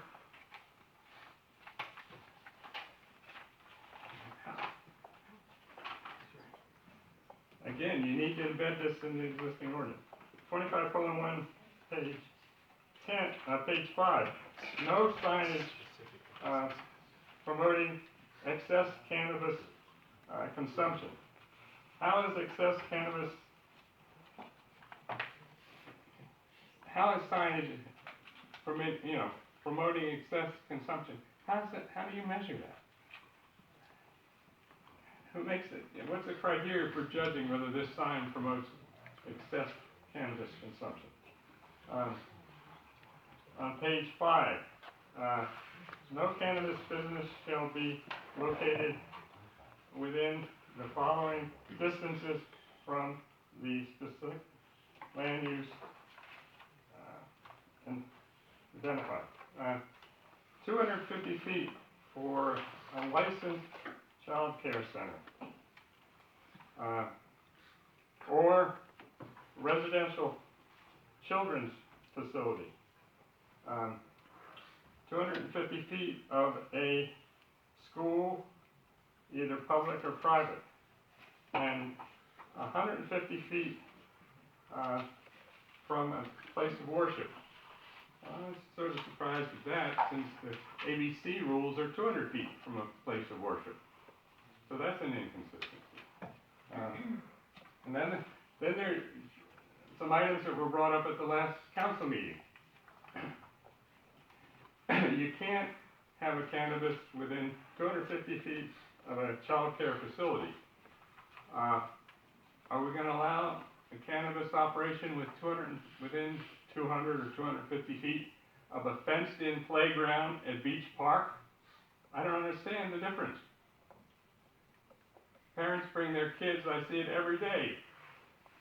When the weather is beautiful, a dozen kids hanging out at the playground at Beach Park. It's fully fenced in and it's gated. Also, you had talked about the fact that this was going to be a door-to-door restriction. There's nothing in your ordinance right now that says it's a door-to-door restriction. It does. Within the following distance measured door to door. Okay, I take that back.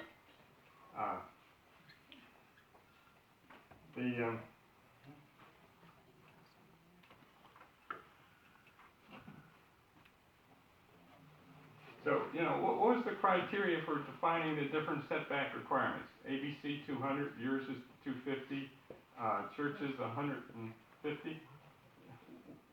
What? You're asking what the basis was for it? Yeah. I think it's 200 feet from the ABC? Yes. The one area where I think the question is, the church on East Front Street, I think might be 200 feet exactly from door to door with McDonough's. So we're erring on the side of caution. Wait a minute. You reduced it to 150 feet. Yes, I wanted to make sure that we knew exactly where it was. So, we're now saying we have something specific in mind as to, we have some applicant who wants to do something and we changed it to 150 feet, where the ABC is 200 feet. What's going on?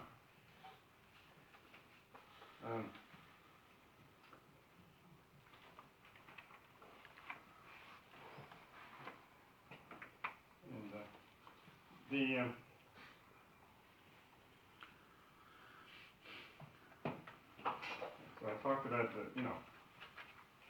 where we have playgrounds with fencing, you really ought to have a setback requirement from those entrance gates to the playground and the primary access points on the playgrounds. And then, why no setback requirements for a residential lot? If you look at our standard ordinances, you'll see that you could actually have a cannabis operation within 6 feet, within 6 feet of a residential lot. But yet, if you look at our Schedule B, where we have the development standards for primary uses, when we introduced mixed use, we put in a separate, for GC, we put in a very specific, set of standards for the mixed use. When we allowed bed and breakfasts, we put in a very specific set of standards for that bed and breakfast. Now, I had the opportunity to listen in on the planning board meeting, and they were going through, I don't understand this. In the general commercial district for bed and breakfast, we have 3 pages of requirements on landscaping, lighting, parking, setbacks, and we're gonna put cannabis in the, no setback requirements at all in the GCD. So that was some concerns. And as indicated in the letter from the planning board, I really think you need to get their input prior to moving forward. One, you need to restructure this. You need to overlay your cannabis criteria and your cannabis rules on top of an existing land use requirement. So you ensure that it's consistent, so that you're ensured that we don't have the problem with the developer coming in. Well, this says we have to have parking in the GCD district, but this over here says we don't have to have parking in the GC district. Well, this over here says cannabis is not allowed use in the GC district. But over here it says, oh, we can have cannabis in the GC district. You got to follow a good process and a good format, and you owe it to us to do that. I have another handout.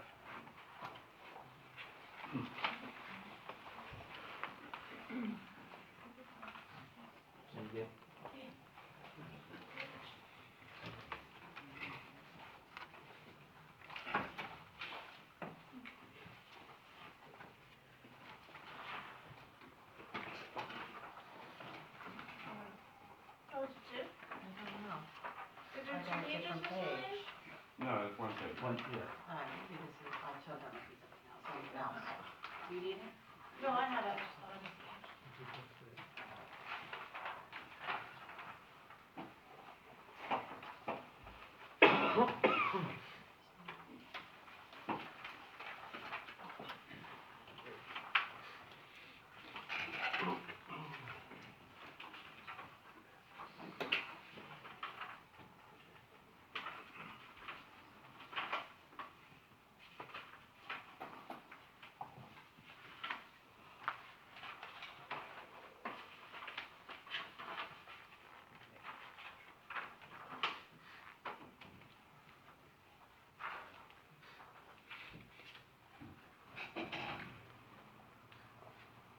If you follow if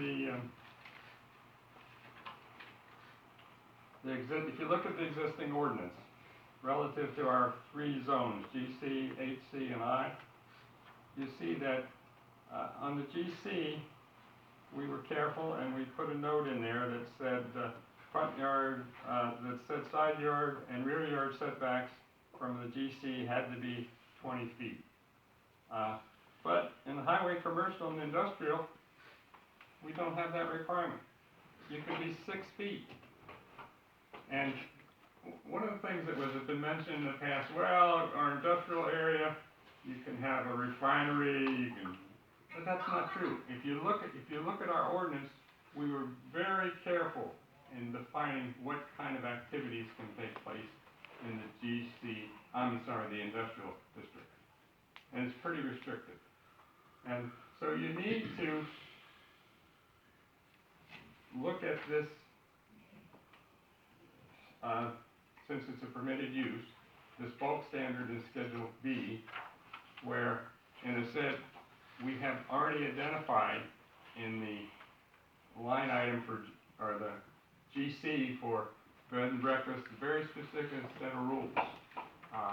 For the highway, we have very specific set of rules for drive-in restaurants. You can't access them through private roads. And so I've identified some of that here also. Conditional uses. One of the reasons we go to conditional uses is they're permitted uses. They're permitted. but it allows us to define specific development standards for that use. And some of the examples of development standards are drive-in restaurants, retail sales and services in the in the industrial area. Very specific rules. You can't access the industrial area for retail sales and services through a residential street. The bed and breakfast in the GC, 2 or 3 pages of requirements, lighting, landscaping, parking, et cetera. And so you really need to weigh this issue and ensure that we're going to enhance and protect the residential properties that abut these areas. And then the final thing, I gave you some examples. The bed and breakfast, there's lot size requirements. There's minimum square footage on the ground floor. There's requirements on lighting, landscaping, et cetera, et cetera. I'm sorry, the print is to the point where I can't read it. The highway commercial district, again, same thing. Access, landscaping, buffering, et cetera. Industrial areas, the same thing.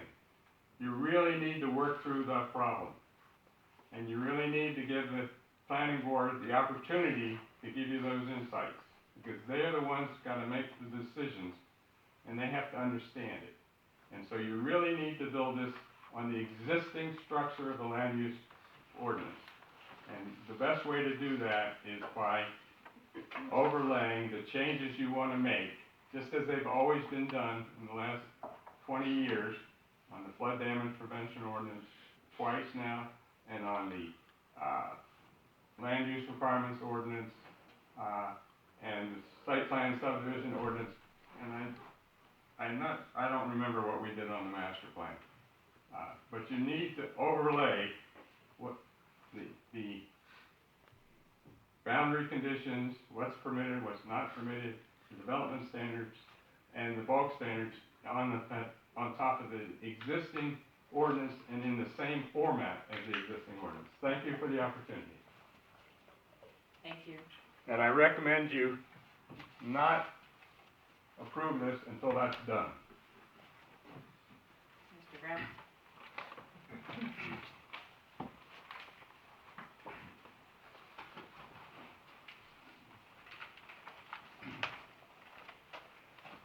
Elmer J. Graham Jr., 22 St. Peter's Place.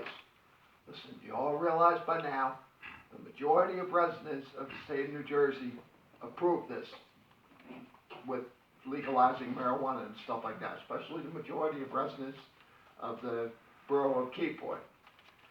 I'd like to keep this real simple. We've been dealing with this issue long enough, and it's time to more or less crap or get off the pot on it. Now, you have smoke shops here in Keyport. From what I understand, you all allow medical marijuana to be sold in those smoke shops. No, Oh, you no, don't? no, I'm sorry. no. Okay, I thought I saw a sign allow medical marijuana to be sold there. They sell appliances for people that utilize medical marijuana, is my understanding. Okay. Well, my simple suggestion is, as far as with the ordinance goes and all of that, since you have a smoke shop in Keyport, why not just allow medical marijuana and recreational marijuana to be just sold in that smoke shop, and that's it? This would eliminate, I guess, more or less the ordinance and all that and stuff like that. Just keep it simple. Like I said before, it's time to crap or get off the pot on this issue. We've been dealing with it long enough. Thank you. Thank you. Any other members of the public wish to speak? Michelle? Holly Schultz, 139 3rd Street, Keyport. I am also a certified cannabis professional banker. I've been certified by numerous different agencies for the banking industry in cannabis. I have read all of the CRC guidelines.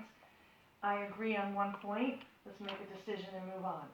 This has been over 70% voted popularity in the state of New Jersey to legalize recreational and adult use cannabis.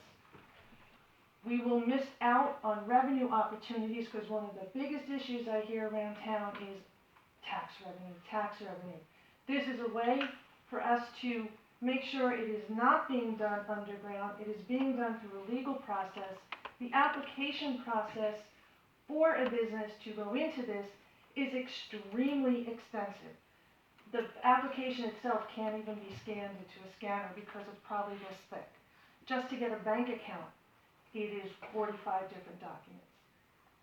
The ordinances can be adapted. A lot of the things that were mentioned are part of the CRC, the state rules. It is 200 feet from a school that is identified in state legislation. The town, correct me if I'm wrong, Ms. London, each municipality cannot violate the state law. You can make it more restrictive, but you can't make it less restrictive. Am I correct? You're correct. So my opinion is, we vote on the ordinance and move on. Thank you. Thank you. Any other members of the public wish to speak? Yes, ma'am.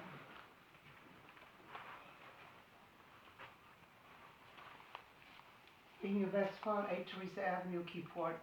Listening to all this, I have three places where you could put it. Between the Keyport Fishery and Apollo Sewer, there was a trailer there at one time doing business.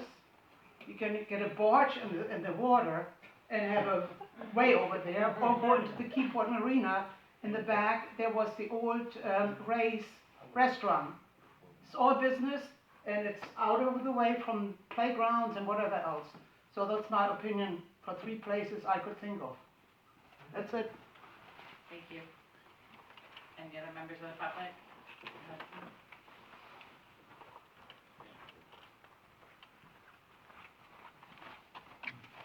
Hi, Alan Hudson, 205 Broadway. Like Holly said, I think it's been going on long enough. I think at this point we need to move forward. If there are other recommendations, you can always go back and amend whatever needs to be done. But certain towns in New Jersey are going to approve this. Businesses are going to move there, and there's going to be tax revenue that's lost, and the residents of this town are going to have to pay for things to be done that could have been handled with the revenue we would get from this. So my recommendation is go ahead and vote on it, and if you have to change it later, go ahead and change it, but let's move forward already. Thank you. Thank you. Any other members of the public? Mr. Dan?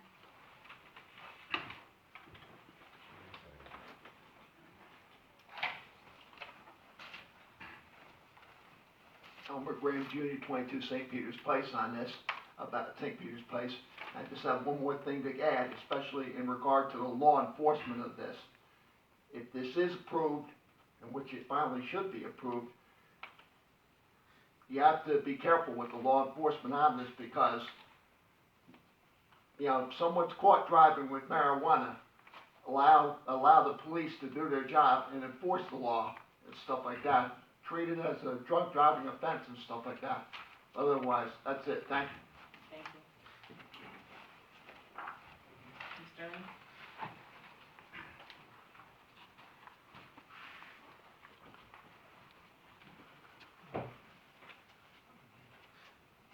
I'm supportive of the ordinance, but I'm not supportive of the structure that it's in now and the requirements that it's in shape that it's in now.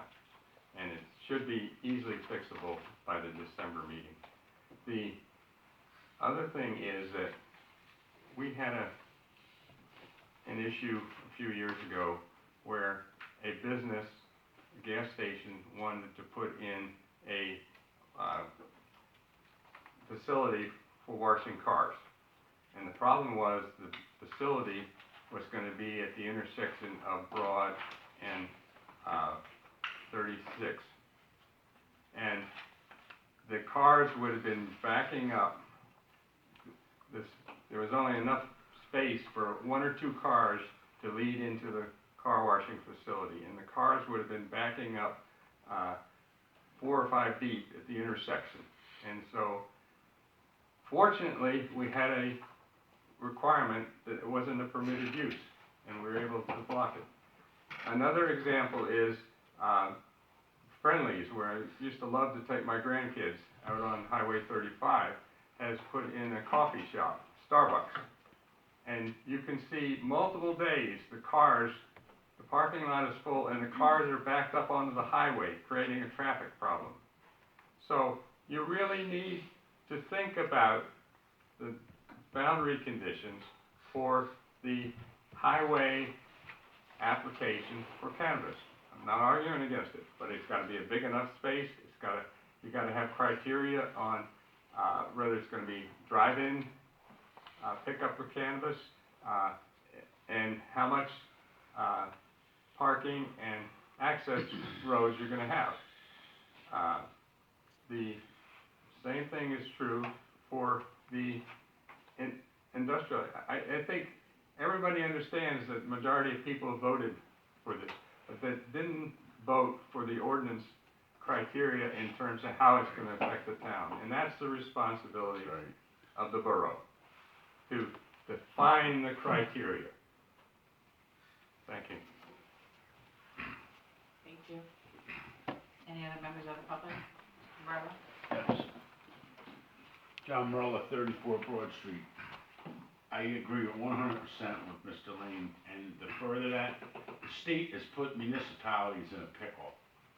Yes, the legalization is there.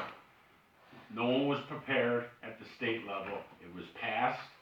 All the municipalities are passing ordinances in their own towns with stipulations to, someone from the state offices should have at least met with the municipalities once this was passed, and that was not done. And sample ordinances could have been drafted by the state of New Jersey to pass on to municipalities. Each municipalities have their own opinion. Each council person has their own opinion. Each resident has their own opinion. Yes, 70% of the public voted in Keyport to legalize it. 70% didn't say put it in the middle of the town. 70% didn't say put it down the street, put it by a playground, put it here, put it there. You have to make those tough decisions, and the state dropped the ball on this municipality and others. Thank you. Any other members of the public? Opposed? Motion. Second. Any further dialogue from the governing body? Oh wait, all in favor? Aye. Any other commentary from the governing body? Councilman McNamara? So as somebody who has been on the borough's cannabis committee and has been following this and listening to the CRC meetings and things like that, I just, Ms. London, I know you listen to all this too, so if there's anything that I missed along the way. I know that there was a meeting tonight at 6 o'clock of the CRC. Obviously, did not get to listen to that. We'll listen to that tomorrow. But to the best of my knowledge, the state is still, as we speak, not accepting any applications. So it's not like we are yet holding anybody up, and the process will be a long one, and they have a list of who they're prioritizing, in certain order, like underserved communities and a lot of other things. So I don't think that we should feel like immediate pressure. I think as a group, we have said repeatedly that we have heard the people.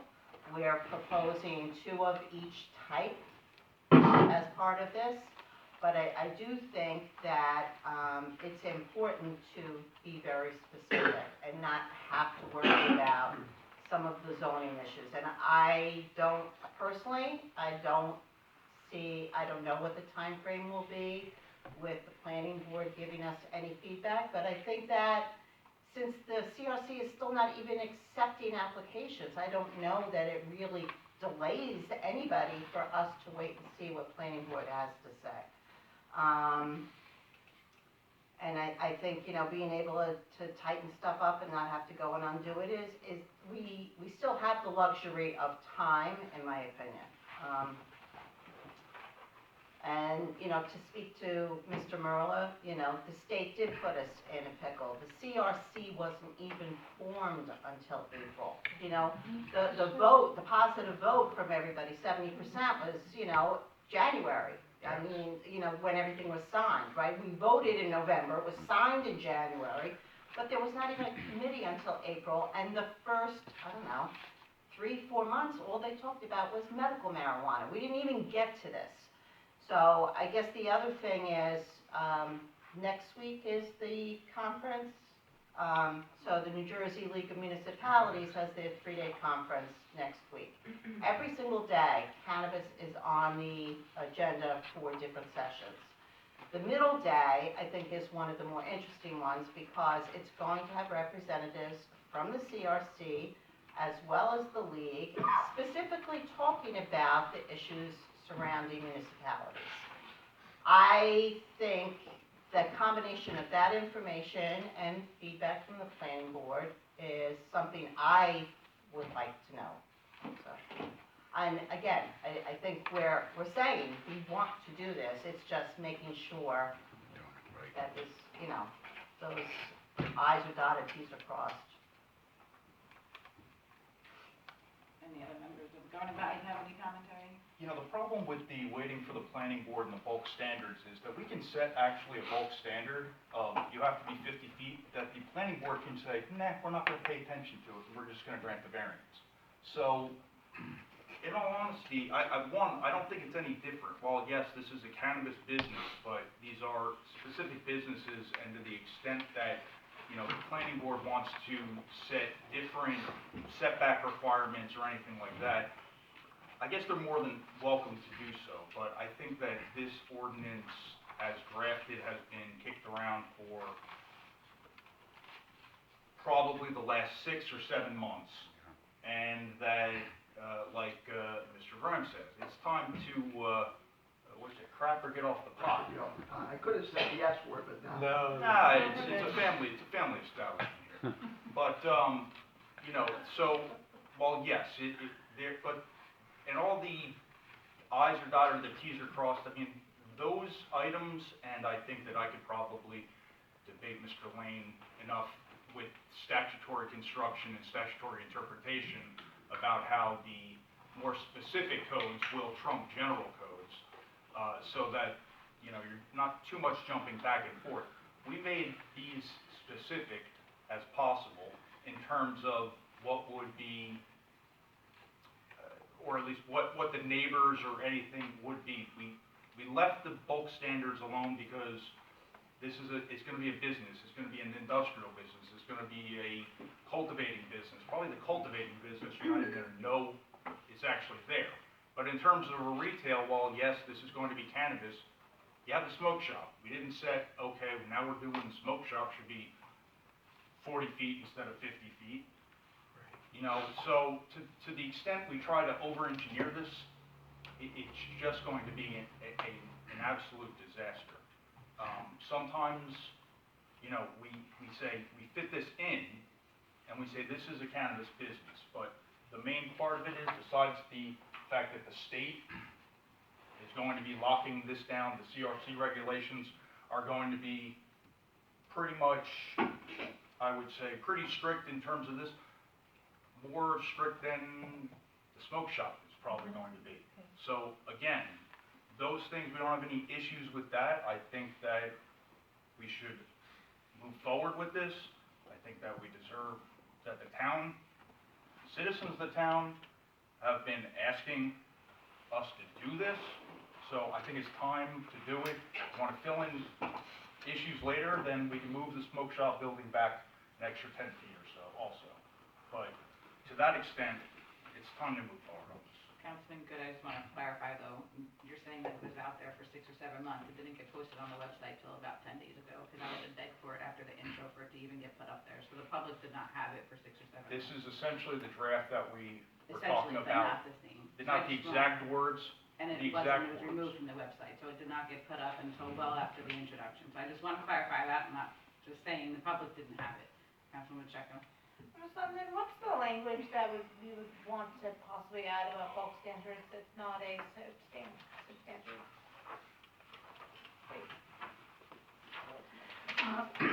I have found 2 places in the ordinance, on page 2, little c, under zoning districts where cannabis businesses are permitted.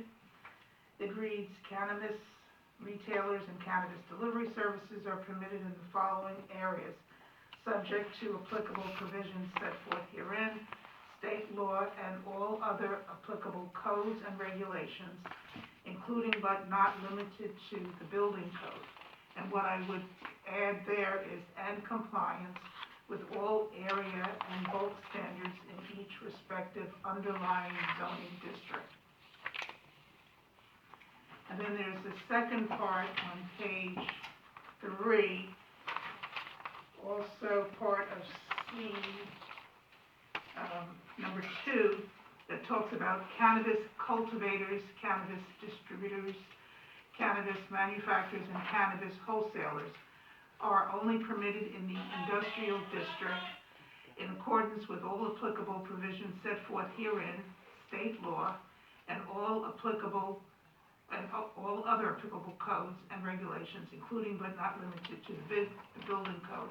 And again, I would add in, and compliance with all area and bulk standards in the industrial district.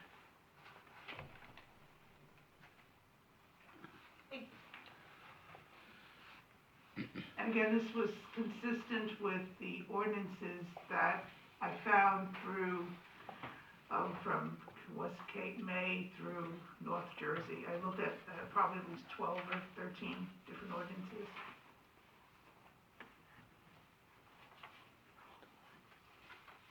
Any other commentary from the governing body?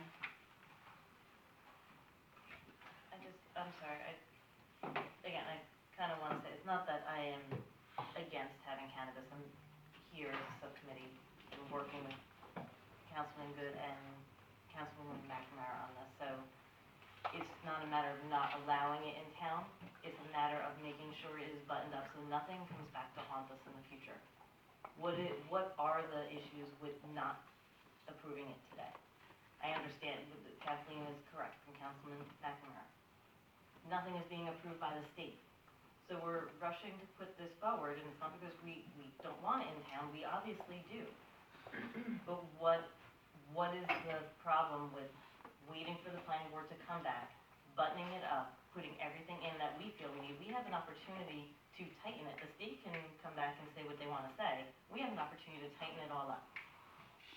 Personally, as a resident here and sitting up here in this council, I am not comfortable tonight moving it forward until I know that it's buttoned up the way it should be in its entirety.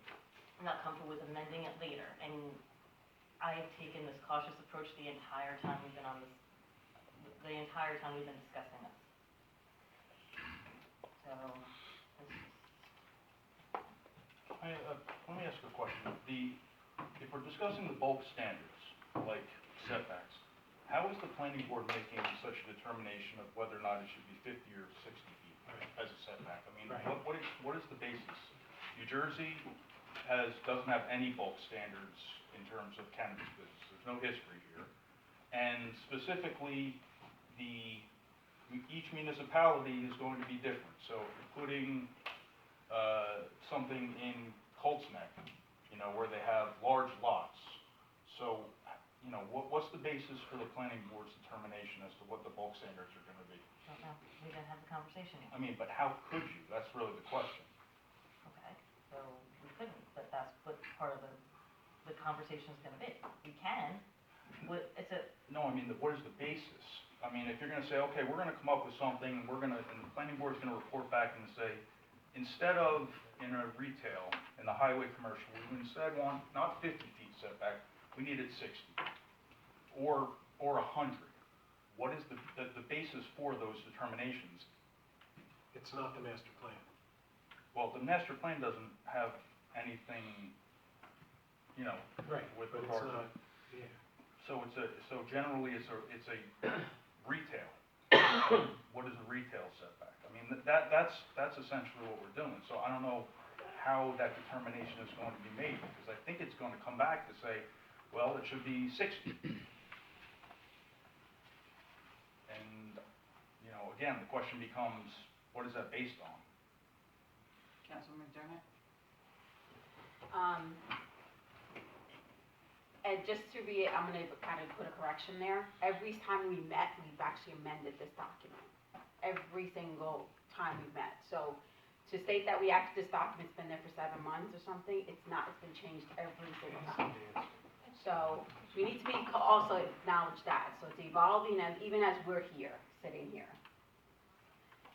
The second thing is, I don't know what the planning board is. I'm assuming it's not just this one bulkhead. It might be other issues there. Maybe they just want to sit down and there are some good things. Like there are some things that we probably need to go into more detail. Again, state will control this very, very closely. But I don't know if us at least waiting for the planning board with a clear direction that we need them to give us resolution by the next meeting would be okay to just at least hold off for one meeting. If that's possible, I don't know. So if there's substantive changes, we would have to do a reintroduce them. So, that would have to happen the next council meeting for it to have a public hearing for the second one for this governing body to hear that.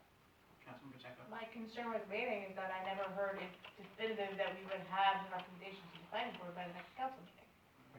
That's my concern, is that we could possibly do this in the first week of December, we could be doing this in March. Right. We don't have a timeline. And what That's my concern with it. And I'm saying is if they do come back with something that's substantive, it would have to be your new reintro. Councilman Pablo? Thank you, Mayor. The concern that I have is that they're gonna come back, let me back up. I don't wanna, I'm gonna time myself here because I've put a lot of work and a lot of discussion into cannabis in town. There are people that know about me and know why I wouldn't want it here down in this area, okay? However, and I started out this discussion 1.5 years ago when they were talking about it, saying I would only want to see it at the highway, okay? Based on what I've talked, and I've talked to many residents on all sides, all creeds, all religions, all political parties, okay? And the sheer vast majority have said that they want it in this area, okay? They want it here. And so it's been discerning thinking, it's been listening to the public, it's been talking to them about it.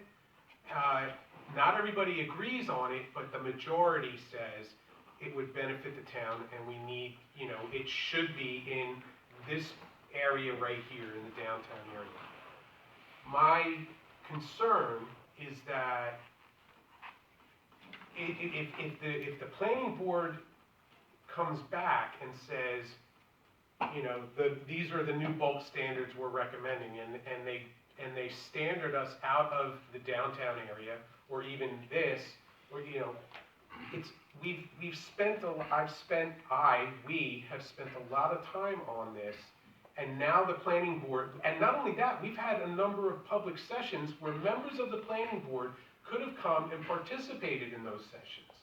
And now, because they're the planning board, okay, and they're friends of ours, and they're neighbors, and they're residents of the town, they're gonna put a stop to this, and they're gonna say, oh, we want to review it and put our stamp on it. I have no problem with their input, but what I have a concern about is that we have an ordinance here. I understand Mr. Lane's issues and the issues that he has with this, but quite frankly, the way that I've always looked at it is it's a whole new section of the code.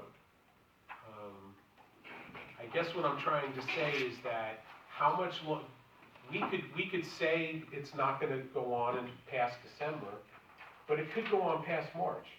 And we don't know when the CRC is going to come up with their, they're going to start taking applications, but you can bet that there are people lining up and trying to figure out where they're going to put their places. And if we are in March and all of a sudden the applications drop and we haven't decided whether or not we're going to pass this, all those people, all the good business people that want to do this are going to pass by Keyport. That's not to say we won't get it, and that's not to say we won't miss out. We will miss out on it, But once again, we're going to be behind the eight ball.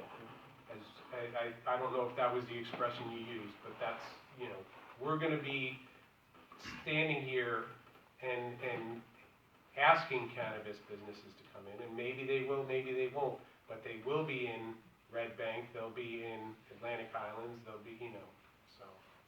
Can I ask a question? Me?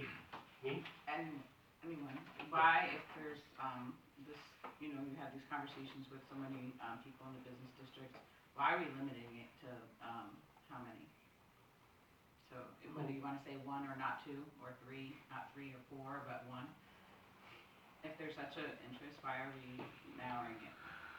Where is there an interest in the business districts? What are we talking No, about? she's saying that if everybody's looking for it, why are we only limiting it to two as opposed to, Or not one, or Like, not two, or whatever the seven. wording is, you know what I'm saying?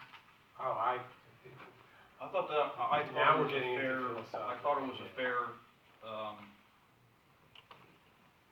I think it was a fair compromise, because there's a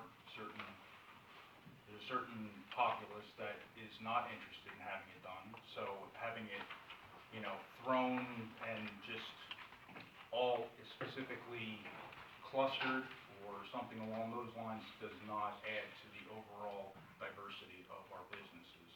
So one in the downtown, one in the highway as a retail, I think is a good provisioning of our businesses, because with any luck, these businesses bring in people, and then, like I've seen in other, or at least I've read in other states, the retails, businesses lead to people wanting to,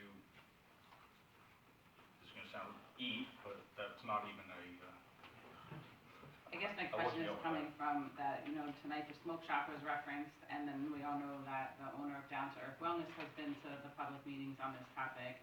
And then earlier there was a reference of that you measured out 150 feet from the church to another building that might want to, I guess, is why you measured it, I don't know. So that's three right there. So in our business that we've already expressed that potentially might want this, so now we're limiting it to only one of them, so now we're gonna have an internal war with our own businesses? well, the measurement was simply in respect to the fact that when we had the place-to-place transfer from McDonald's, there was a question about whether or not McDonald's front door is 200 feet from the church. That was that. Pigeon flying or feet, right? I remember all that, but. So that was it. It wasn't that somebody's looking to put it there. I was just answering, I think, Mr. Lane's question about how do we come up with that measurement? And that was that. I don't know how many people have talked about it, trying to open up businesses. I know that there's been, you know, questions about it, but I also think that instead of just having the Wild West, that we owe it to the community to also limit it. And if it works out, we can increase it if we want to.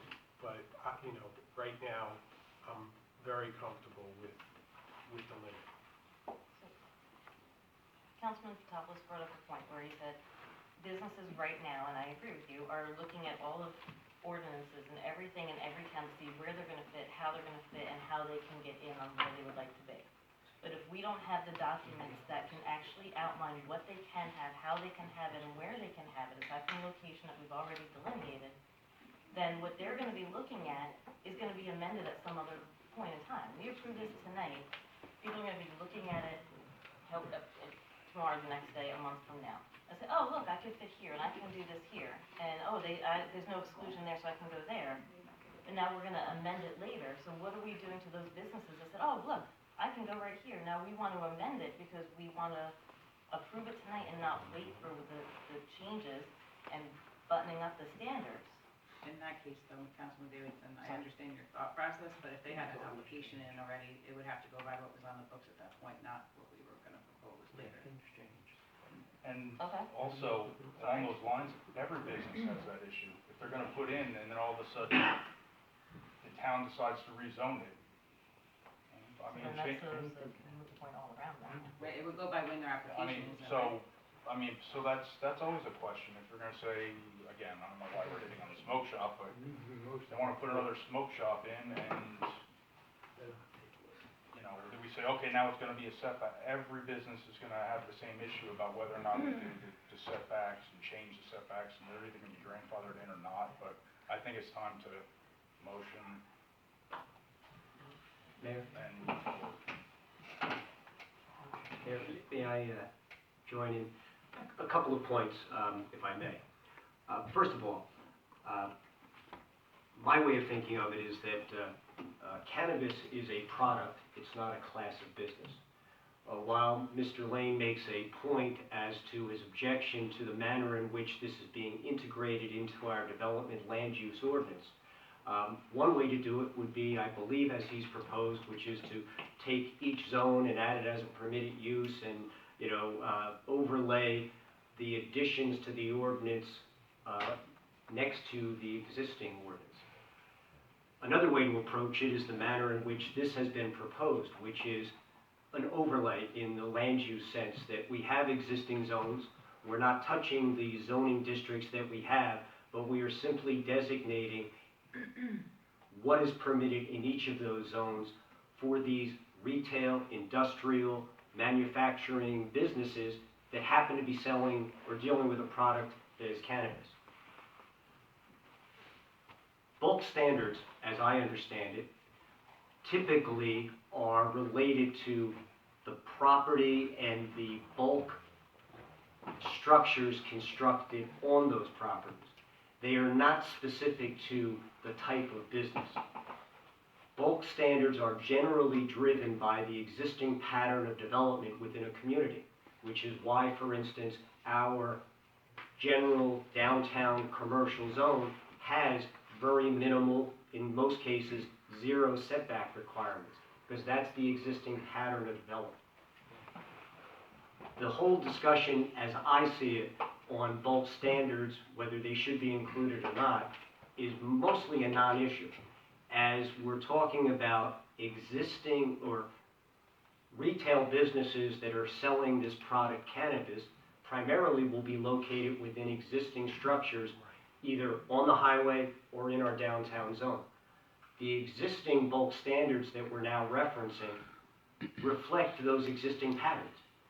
In the downtown, we have retail businesses that are essentially side by side. On the highway, we have retail businesses that have a more highway look to them, parking in front, setback somewhat. So I'm not sure that there is a need or there's any benefit to adding specific bulk standards for this type of product line in the manufacturing zone, the retail zone, the highway zone. Let me address the issue as to the timeliness or lack of urgency. First of all, I think the one thing we all agree on is that the state has, in an attempt to provide some local control to this process, the state has essentially provided very little distance, maybe intentionally or by design, because each town should make the decision as to where this product will be sold, and whether it's sold at the retail level, at the wholesale level, whether it's cultivated, whether it's packaged, and I forget the fifth class of license. The question about timing, though, is related to the fact that the clock is running. While the state has not finalized all of their processes in place for licensing, the reality is that most towns, as days go by, are either allowing or not allowing the various categories of cannabis businesses to be located within their municipality. Business owners that have a likelihood of being licensed by the state, and parenthetically I will add, this could all be for naught because there is going to be a limited number of licenses available. And yes, while there currently is no one that has applied, this is a chicken or egg situation as I understand it, because in order to get the state license, there has to be a municipal approval attached. Yes. So there has to be a determination made by this municipality as to where these types of businesses will be located. So it could very well be, not that I'm suggesting any undue pressure, but come February, there may be 10 licenses issued in the state or 100 licenses issued in the state, and those businesses that are going to be eligible to be licensed have already identified the location where they will operate. I think I hit all of the points I wanted to hit, and I just offer that as information for the governing body to weigh in on this discussion. Thank you. Mayor, at this time, I'd like to make a motion to adopt this ordinance with the added language that Ms. London stated, which is at C1 after building code to say, in compliance with the area and bulk standards in the underlying zones and districts, as well as C2 after the building code, all area and bulk standards in the industrial district. Second. Roll call, please, Michelle. Councilmember Good. Yes. Councilmember Pacheco. Yes. Councilmember Fotopoulos. Yes. Councilmember McDermott. Yes. Councilmember Davidson.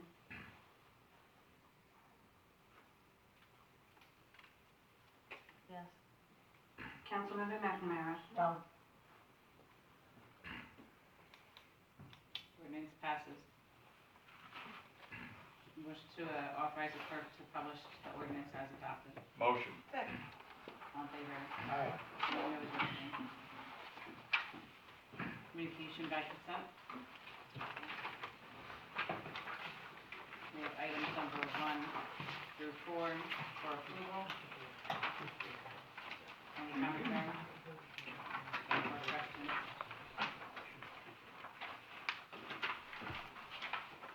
If not, can I please have a motion to approve communications 1 through 4? Motion. Second. Roll call, please. Councilmember Good. Yes. Councilmember Pacheco. Yes. Councilmember Fotopoulos. Yes. Councilmember McDermott. Yes. Councilmember Davidson. Yes. Councilmember McNamara. Yes. I have a motion to approve minutes from October 19th, 2021 regular meeting. Motion. Second. All in favor? Aye. I know you abstain. Next, we have reports for file, municipal clerk's report for October 2021, tax order sewer collector's report for October 2021, Board of Health treasurer's report for October 2021, building department monthly report for October 2021, municipal court monthly report for October 2021, and Keyport Parking Advisory Committee report for August and September 2021. Can I have a motion to accept reports? Motion. Second. Second, sorry. All in favor? Aye. Any no or abstain?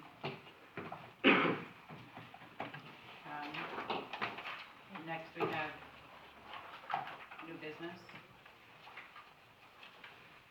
Going to defer to something Councilmember McNamara mentioned earlier, which was that the recreation, it's not listed, that's why I want to, so we don't forget about it. You mentioned that the Recreation Committee is looking to do the holiday house tour, but they want to be able to market it before the next regularly scheduled council meeting, because they weren't aware that there wasn't two in November.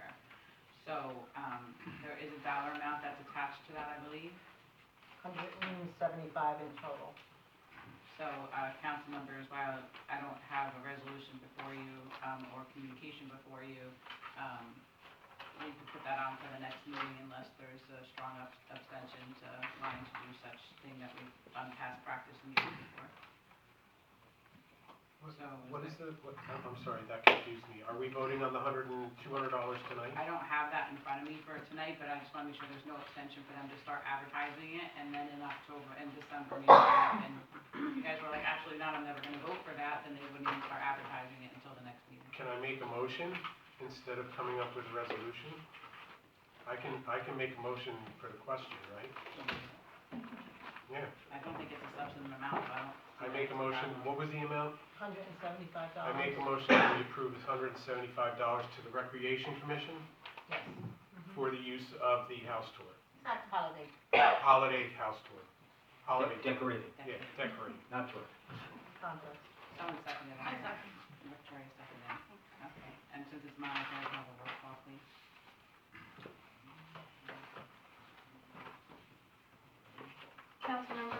Yes. Councilmember Pacheco. Yes. Councilmember Patopoulos. Yes. Councilmember McDermott. Yes. Councilmember Davidson. Yes. Councilmember McNamara. Yes. So does that give you what you needed for that, Councilmember? Thank you. We have, new business, 2021 best practices inventory. Jay, did you want to speak to this? Yes, Mayor, I believe this has been distributed to everyone. There is no requirement that this be approved. There is a requirement that this be at least made available and discussed by the governing body.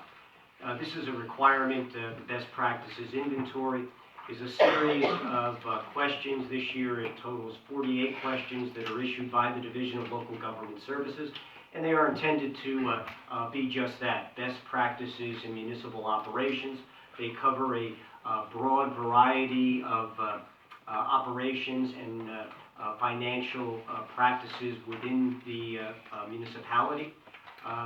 There are various categories within this best practices inventory.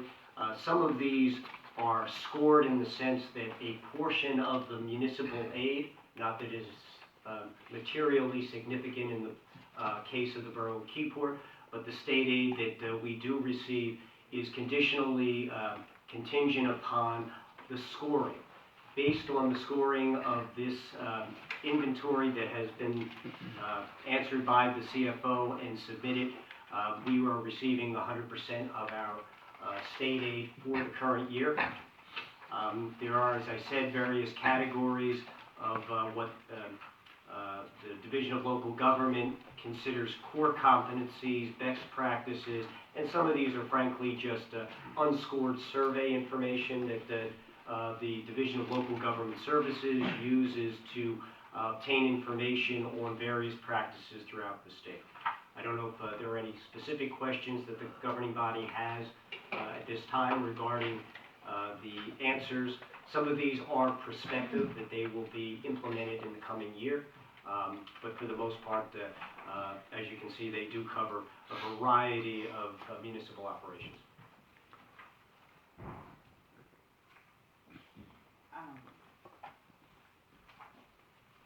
Can we add any further commentary to it for financial processing? Based on the audit comments today? That would be my own Well, do you want to say that for the audit and corrective action plan discussion? Yeah. Anyone else have any commentary? Jay, you mentioned that there's gonna be some action. It would be possible to just get a plan of what those actions are within this best practices that's gonna be taken? Sure. We can incorporate that. Again, these are primarily existing practices and survey questions, but I think the mayor's comment was primarily related to the corrective action plan that was held or that was discussed earlier in the meeting.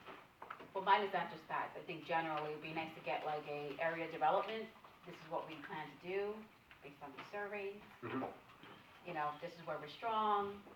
So you have your strengths and your area development. Right. So that we just get like a nice little quick summation, that's all. Any other commentary on that?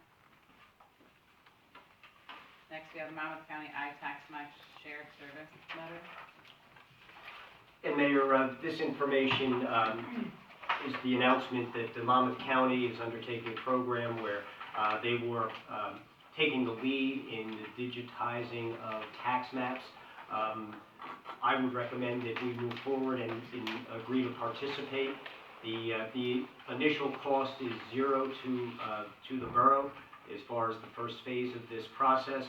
I imagine that once it is up and running, that may change, but certainly there is no long-term commitment here, and that it does have some benefits to us in the digitizing of our tax maps.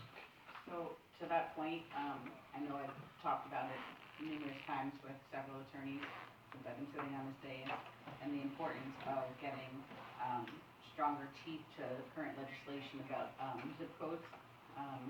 And I think, I don't know how many more times we can reference the issues of why us having our own independent zip code needs to be more escalated than ever in the past. And that would be indicated again last week because of the GIS system that the state currently uses listed at one of our polling locations as being in Union Beach.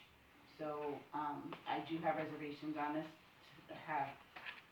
not because I'm not in favor of shared services, obviously, I'm a proponent for that in many ways, but, being that this is kind of a pilot and we haven't seen the effects of it yet, I don't know that I'm comfortable with our tax office using it as a sole resource in the beginning.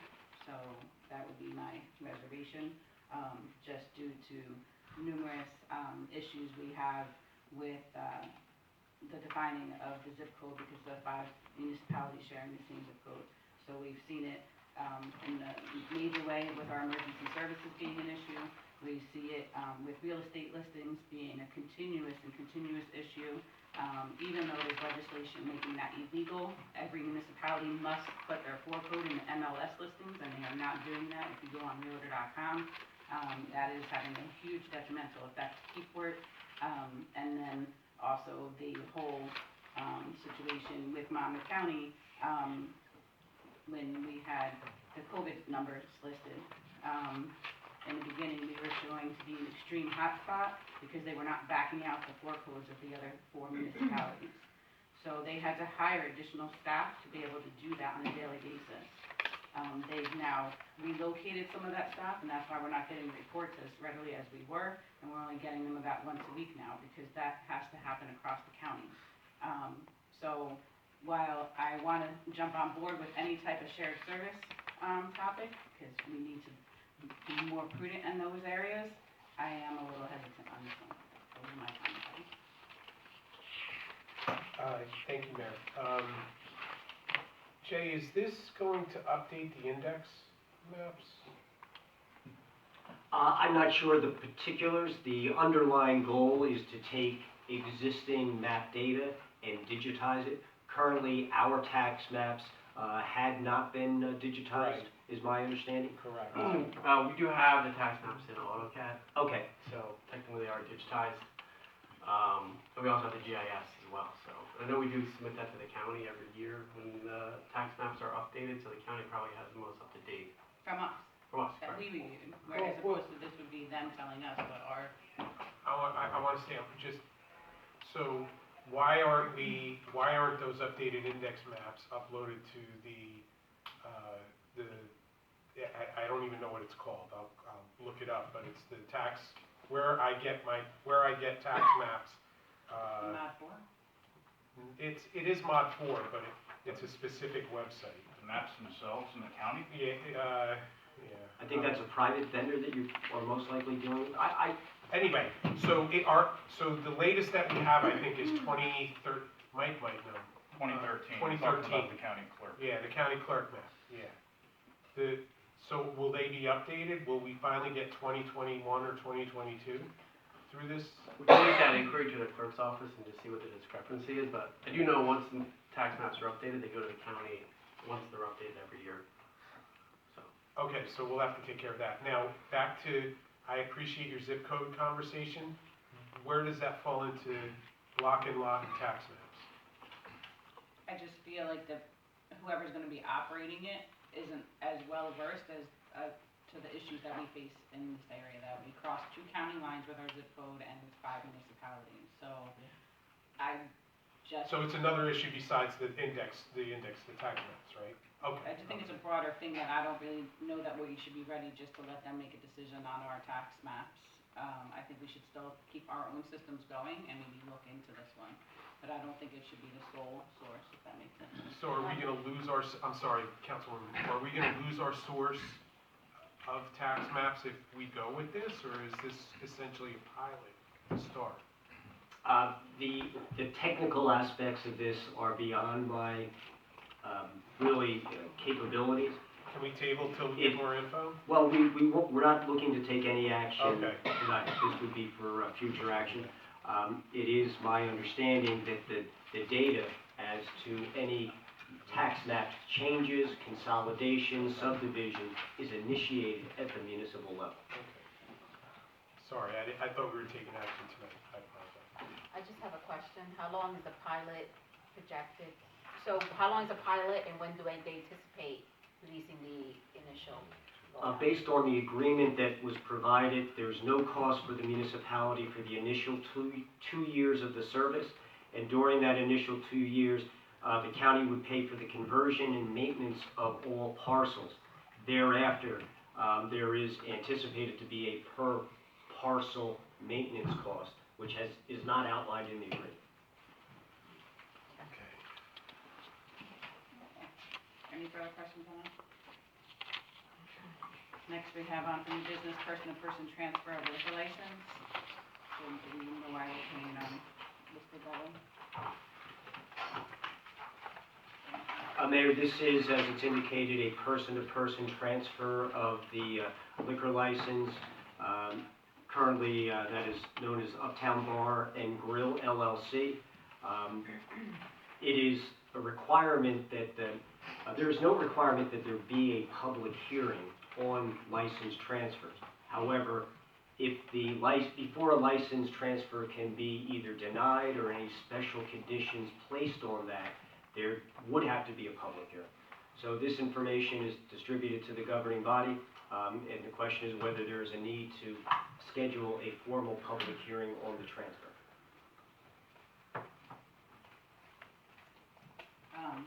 I believe the police chief has referenced this as well, right? You've reviewed this application, right, just by going to the ABC, correct?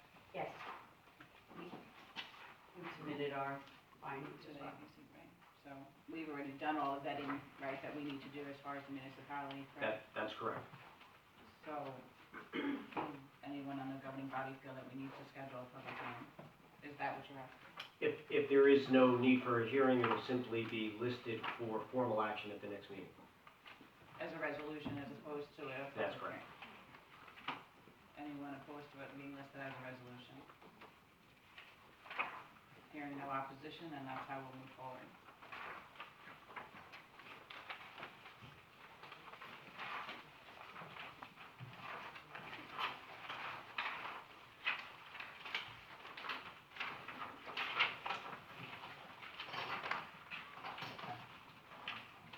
Unfinished piece, do we have a FEMA date yet for FEMA reimbursement for items from January 1st through July 4th for reimbursement? I do not, Mayor. Is there a reason we can't get this date? I'm sorry? Is there a reason we can't get this date? There's not a reason that I'm aware of or make arrangements to have that information. Thank you. Anyone else on the governing body unfinished business? Attorney's report? No report, Mayor. I have a motion open to the public for 5 minutes per person. Motion. Second. All in favor? Aye.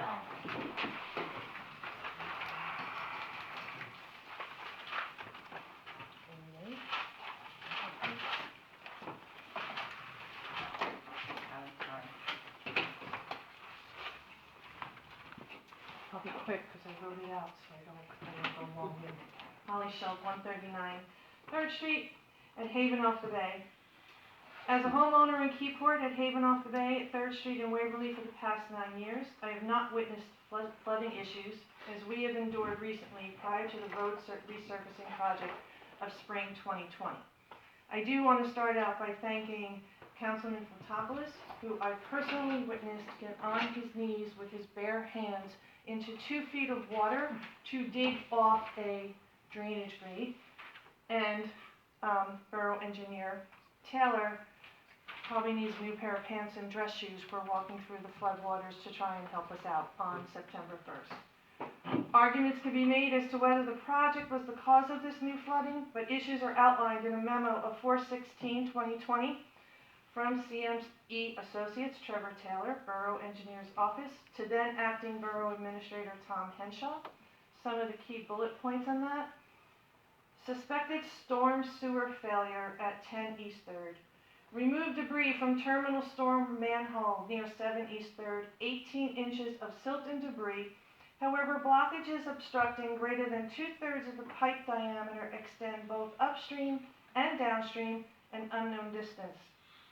Based on the age and condition of the pipes identified, the severe blockages and structurally deficient nature of the manholes It is evident that the capacity and functionality of the system is being severely limited. It is recommended that the milling and paving is postponed until further investigation. 3rd Street drainage runs into East 3rd Street system. It is clear from our own eyewitness accounts and photos and notes in this memorandum, there's a severe issue that needs to be addressed. As this area is not a designated flood zone, most of the homeowners do not have flood insurance, a costly encumbrance. Damage we have already sustained has been repaired out of pocket to maintain our home appearance and value. Continued water issues will only depreciate our values and add extra concern every time it rains. With heavy rains expected this weekend, will it once again take numerous phone calls from numerous homeowners to have our street closed to traffic? Traffic that only exasperates our situation as waves of water are pushed into the front of our homes. This memo is dated 18 months ago. 18 months ago. The pandemic did not stop the repaving project. Why have the underlying issues not been addressed? What remediation steps is the town taking to fix the deficiencies? What timetable are we looking at for a resolution? Will resolutions and variances are being decided for new construction? You have an existing community in need of infrastructure repairs. Respectfully, address these issues before they worsen, and a greater portion of this great town are irreparably damaged. Thank you for hearing. Thank you. Any other members of the public? Mr. Graham?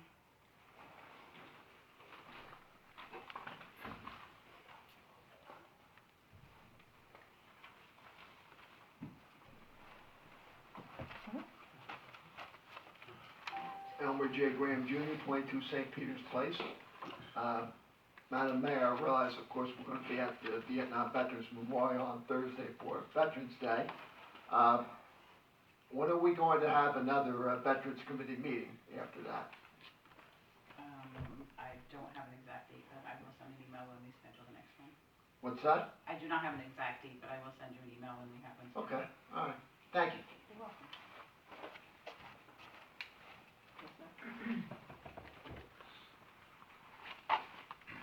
Joel Petty, 139 3rd Street, Unit 4.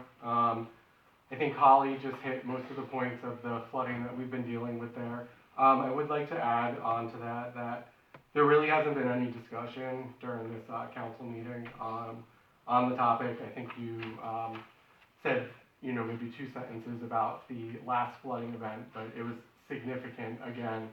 I believe it was at 6:40 in the morning that I had called the police department. Numerous residents called afterwards. It was almost an hour later that a car drove down and caused waves. So at that point, I don't think the road had been closed off. So, I don't think that the action was significant that was taken. So I'm not sure if this can be done, but is there a way that like a committee can be made just for the flooding, or is that something that's already handled in the environmental committee or one of the other committees? Because I just feel that there's really a lack of discussion during this meeting about it. So I can answer you to the point, and Mr. Taylor, you are aware of this, so I'm not going off record, that the owner of CME has reached out to me, and we do anticipate to have a meeting shortly, and then I do hope to have a resident meeting as well, because it's just too many. I know not many of you come to all the council meetings, but I, for one, have had some significant issues on our side of the highway as well. The reason I couldn't get to your side of the highway is because we were in waist high water on Atlantic Street across the highway. So, never happened before. So, and we were doing several water rescues over there as well for continuous hours. And then the storm on October 26th, at 6:25, all roads were clear. By 6:37, there wasn't a passable road in the entire municipality.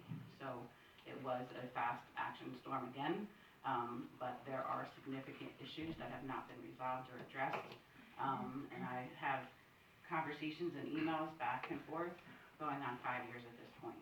And regarding even communication with the previous administrator when they broke ground to build the new Wawa in Hazlet, so there was already a flooding issue in that whole, part of the creek. So, how did those conversations get pushed to the side, right? So when I say I understand firsthand your frustration, I do, including the issue with the storm drains backing up on Main Street into Broad Street to Atlantic Street where it pushes the sewer water into our homes. It has now happened to me 32 times. So when I say I feel your frustration, trust me, I do. I am moving those conversations to a higher level. Thank you.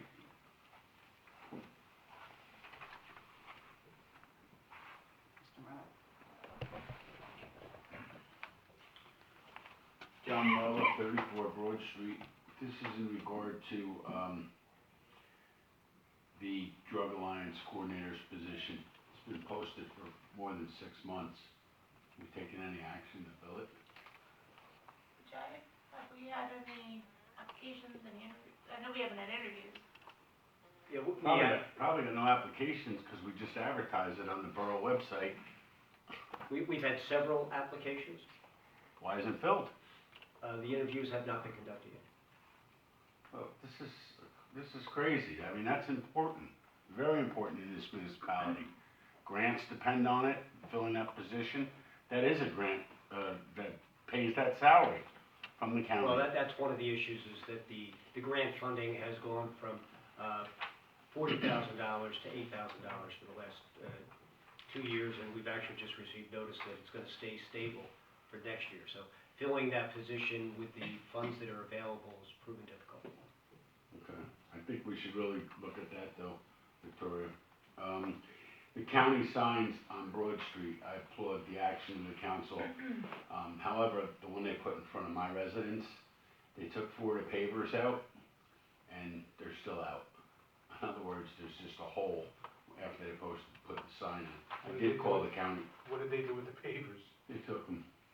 They took them? Yeah, because in other words, when you take the 4 pavers out, they put the sign in, so you have to cut the pavers to put them back in around the sign. So you said you got in touch with the county? I did. Good. I did. They took them, they broke them up. The enclosures on the waterfront, that hide the porta-johns, how can I say this nicely? Waste of money.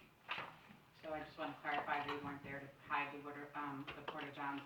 They were there last, through the MPP, where we had to try and make things more permanent, throughout the winter efforts for, people that were still doing outdoor dining and what have you. So because we were still promoting outdoor dining and not removing any of the picnic tables, we wanted them to be able to have a place to utilize a restroom, since a lot of restaurants were still doing takeout and not having customers inside.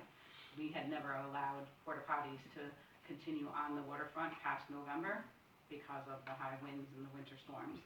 So to prevent them from blowing into the bay is why those enclosures were put in. They weren't put in for decorative purposes. They were put in to prevent them from blowing in the bay in the winter. Well, let me follow up on that. One's been demolished, you know that one.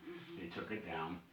The one at the boat ramp was hit by a trailer. I brought it to Miss Henn's attention, never fixed. The one that's down there now on the waterfront, the other day when it flooded, all the panels were floating in the Legion parking lot. They were just laying alongside of them. So what I'm saying to you is, it doesn't look good, and that's just my opinion. The other issue is we talked about the floodgates. This is a problem. I mean, we're spending a lot of money on a lot of different things in the municipality, sewer jets and public works equipment. We hope that we have the right training to get things done. Last week, it flooded Legion Drive. And the floodgates are there for a purpose, to alert the public that there's a flood. Don't drive down. The water was up at 8:12. At 9:33, Public Works came out. As a little follow-up, 2 cops are on, 2. One was at a vehicle accident, the other was at a vehicle accident. So, obviously they couldn't get there. It was the weekend, nobody else is around. Years ago, at the Harbor Commission, a guy by the name of Jay Jondren was considered the harbor master. When he passed, Art Rook took it over, and he became the harbor master. And what the harbor master did was, he gave the flood charts to the dispatcher in the police department, so we knew when the high tide was gonna happen, and we knew when to put the cones out and have them ready for floods. Well, now we have the gates that go down, which I think are good. I really do. I think it was a great idea. But they're not finished. There was lights that were supposed to go on them. There was a sign that was supposed to go on them, which the borough paid for. And we didn't do that after we even fixed it. And then we had this past flood, 3 cones by Mike Subs and the gate up in the air. So I don't understand it. I really don't.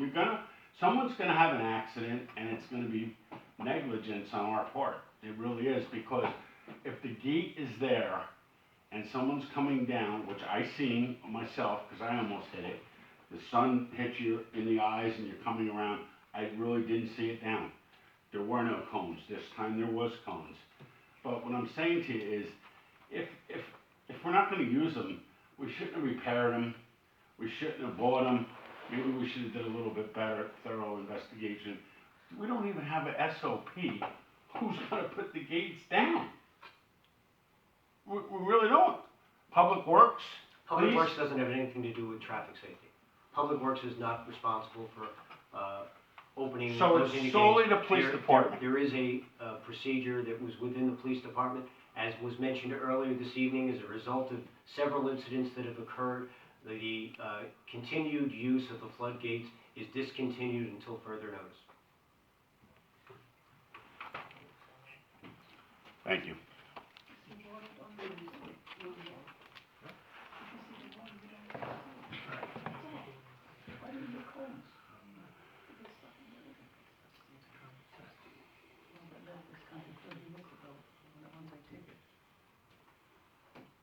I can address why the floodgates are not currently being used, as I gave the order not to use them currently. In the past couple weeks, we've had 6 different incidents where they weren't visible. So I did give the order not to put them down because there were 6 incidents in a row where, as you said, they just weren't visible and it was causing more damage to vehicles. So I know we have a meeting tomorrow to see what we can do to improve the visibility and get the lights on them. Thank you. Any other members of the public? Mr. Lane?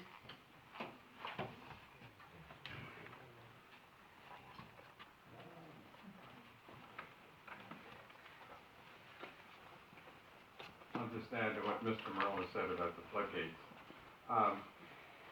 Mattawan doesn't use floodgates, they use barriers. So we really ought to get rid of those floodgates and get our money back. That was a bad decision. And in addition, you can get off the internet the title levels for every day, every hour. And I called a couple times in the last week about the floodgates not being operated, and no barriers either. And so we have a process problem, and we have a really poor design. Under unfinished business, a report, and I didn't hear anything about the ownership of the firemen's parking lots 20 and 21. As I said, We own those. There's not a question about the ownership. I don't know. Why is the signage up that says it's private? No, the distinction is that the ownership is not in question. It's where the lot line is that's a problem. Because, again, I don't know, Trevor, did we get the survey? I mean, Yeah, we had to have gotten the survey. We did a survey initially, I think it was back in 2016, so we have a lot line on there that distinguishes between the private property and the public property, and it's right in the curb line in the island between the private lot and the public lot. So when are we gonna mark it? I'm not sure there's a need to market.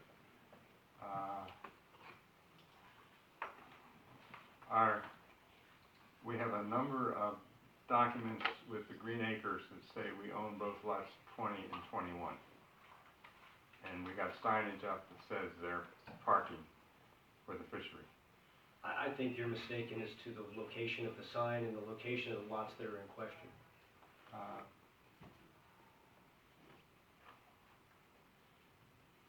So Trevor, you're saying that the property line is on the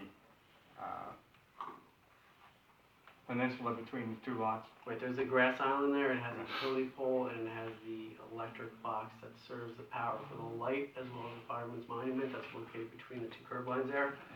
And our property survey shows the property line between the private and the public on the western curb line of that grass island. All right, but they have been, at one point they were claiming on both, parking on both sides of that I don't island. think there's any signs up on the borough side currently. I'm not familiar with the signs out there. But yeah, the Rossi is definitely very clear. It's 20 and 21. I think it's also clear that 20 and 21 are owned by the borough. I think it's just a matter of where that lot line is and... So are we gonna return the tax money that they paid for? The return of the tax money is a determination that the council will make when that information is, or when that question is presented to the council again. When will it be presented to the council again? There has to be, there's a judicial procedure that needs to take place in turn with the tax court. So why did we have it as a resolution at one point? That's why I said, when it was on, I said that I don't think we could do this like that. I don't know why it's here. I had asked for it to be tabled, but, I don't remember hearing anything about a judicial part of it. Well, no, I mean, that's the process. If the property owner is not going to challenge, you know, or ask for that to get redone, then, you know, it's either a question of the tax assessor taking it upon himself to request our tax council to file a correction of errors. But, you know, again, that's more process than anything else. As Mike, you're favored in process, right? Yes. We'll talk about process.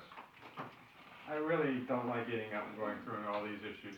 A few years ago, we had a monthly status report on all the unfinished business items in the borough. It was available to council. It was available to the public. And it gave status on all the open issues, some of which may have been no changes, no new input, but at least they were listed, they were on the radar, and it gave the council an opportunity to set priorities. And I feel for Jay, because he's got 6 people giving him priorities, there ought to be a status report on all the unfinished business, and the council ought to prioritize the items. Just good management practices. And one of the items was best management practice. That is one of the best management practices.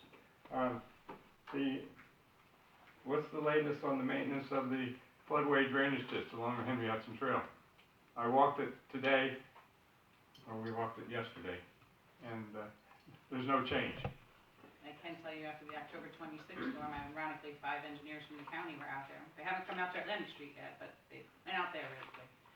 But they haven't pulled I one? did not receive any updates, I don't know. There's no change in the ditch.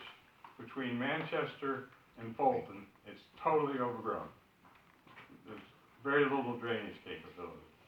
And so you get a lake effect, and as residents on East 3rd Street talked about, there's a 20-inch pipe underneath the Henry Hudson Trail that floods East 5th and then on to East 3rd.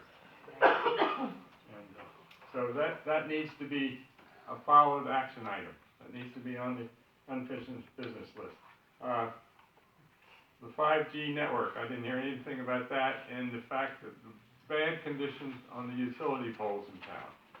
As I said, there's at least a half dozen or more poles on First Street that have steel girdles on them because they're in such bad shape.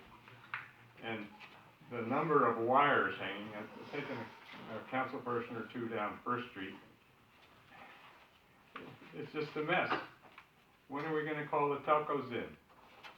when are we gonna call the public utility in? And where is that on the action item list? And so I really would like to see that there be an action item list or unfinished business list. I really don't wanna go through this. At least in the past, the borough administrator published it every month. You could look at it, and if you had a question or two, you could call up and check. Thank you. Thank you, Mr. Mayor. Oh, let me just mention one thing. Sorry, Jay. Jay, we do have, business-specific bulk variances. No, those are conditional uses. Those are standards for conditional uses. Yeah, and a conditional use is a permitted use. No, it's not, it's a conditional use. No, it's a permitted use. No, it's not, it's a use that is acceptable only in certain parts of the zone. It's a conditional use in the borough for the delineated areas, and the conditional uses are defined for each zone.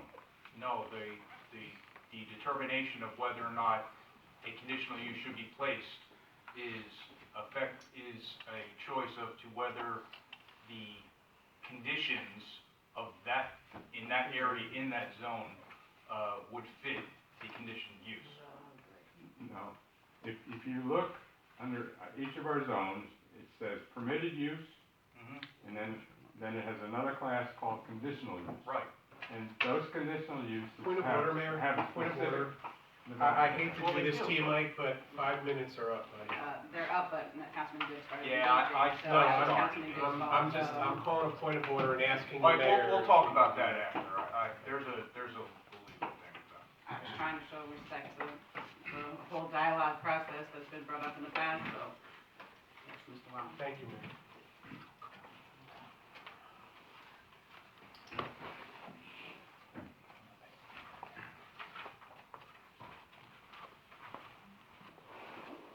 George Wallen, 54 Second Street. In regards to the lots in question, how did it get put on the agenda?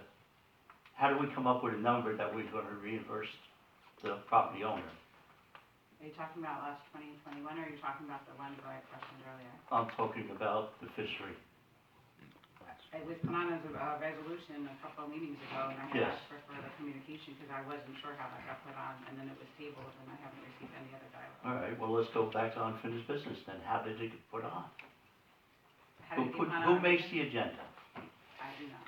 You do not. I review it for a draft, but I do not make the agenda. Jay, do you make the agenda? I participated in the preparation of the agenda. This Council partic- members, this- do you submit things to the agenda? Sometimes. Okay. In this particular, the item that you referenced was initiated through the tax assessor's office as the result of a property owner questioning the tax amount, and that brought to light the error in the ownership of those lots. Okay. That had been listed at some point in the past. But how did it get put on the agenda then? The agenda, it was placed on the agenda with my approval as a result of a request through the tax assessor. And that number was given to you by the tax assessor? Yes. Was that done through email? I'm not sure. Thank you. Thank you. Any other members of the public? Mayor, real quick. John Merle, 34 Broad Street. Mayor, when did that change, that the mayor doesn't set the agenda? Maybe I'm Probably when I became mayor. prior? So probably when I became mayor. The mayor always sets the agenda. Mayor. It's always been done that way. I do not. I'm just asking when it changed, that's all. I don't think it did, because No, I've asked to have. Harry set the agenda. I've asked to have stuff put on I've asked you to put stuff on the agenda. You asked for it to be put on the agenda, but I Yeah. don't set the whole agenda. No, I the whole decide agenda, what's on but there. you determine what goes on it. Yeah, I mean, I I've had do the not same determine conversation. if it's late, I determine it. Other than that, if anyone asks for it to go on, it goes on the agenda. I've been told things have to go through committee, and that's, No. so. John A. Motion to close to the public, Motion.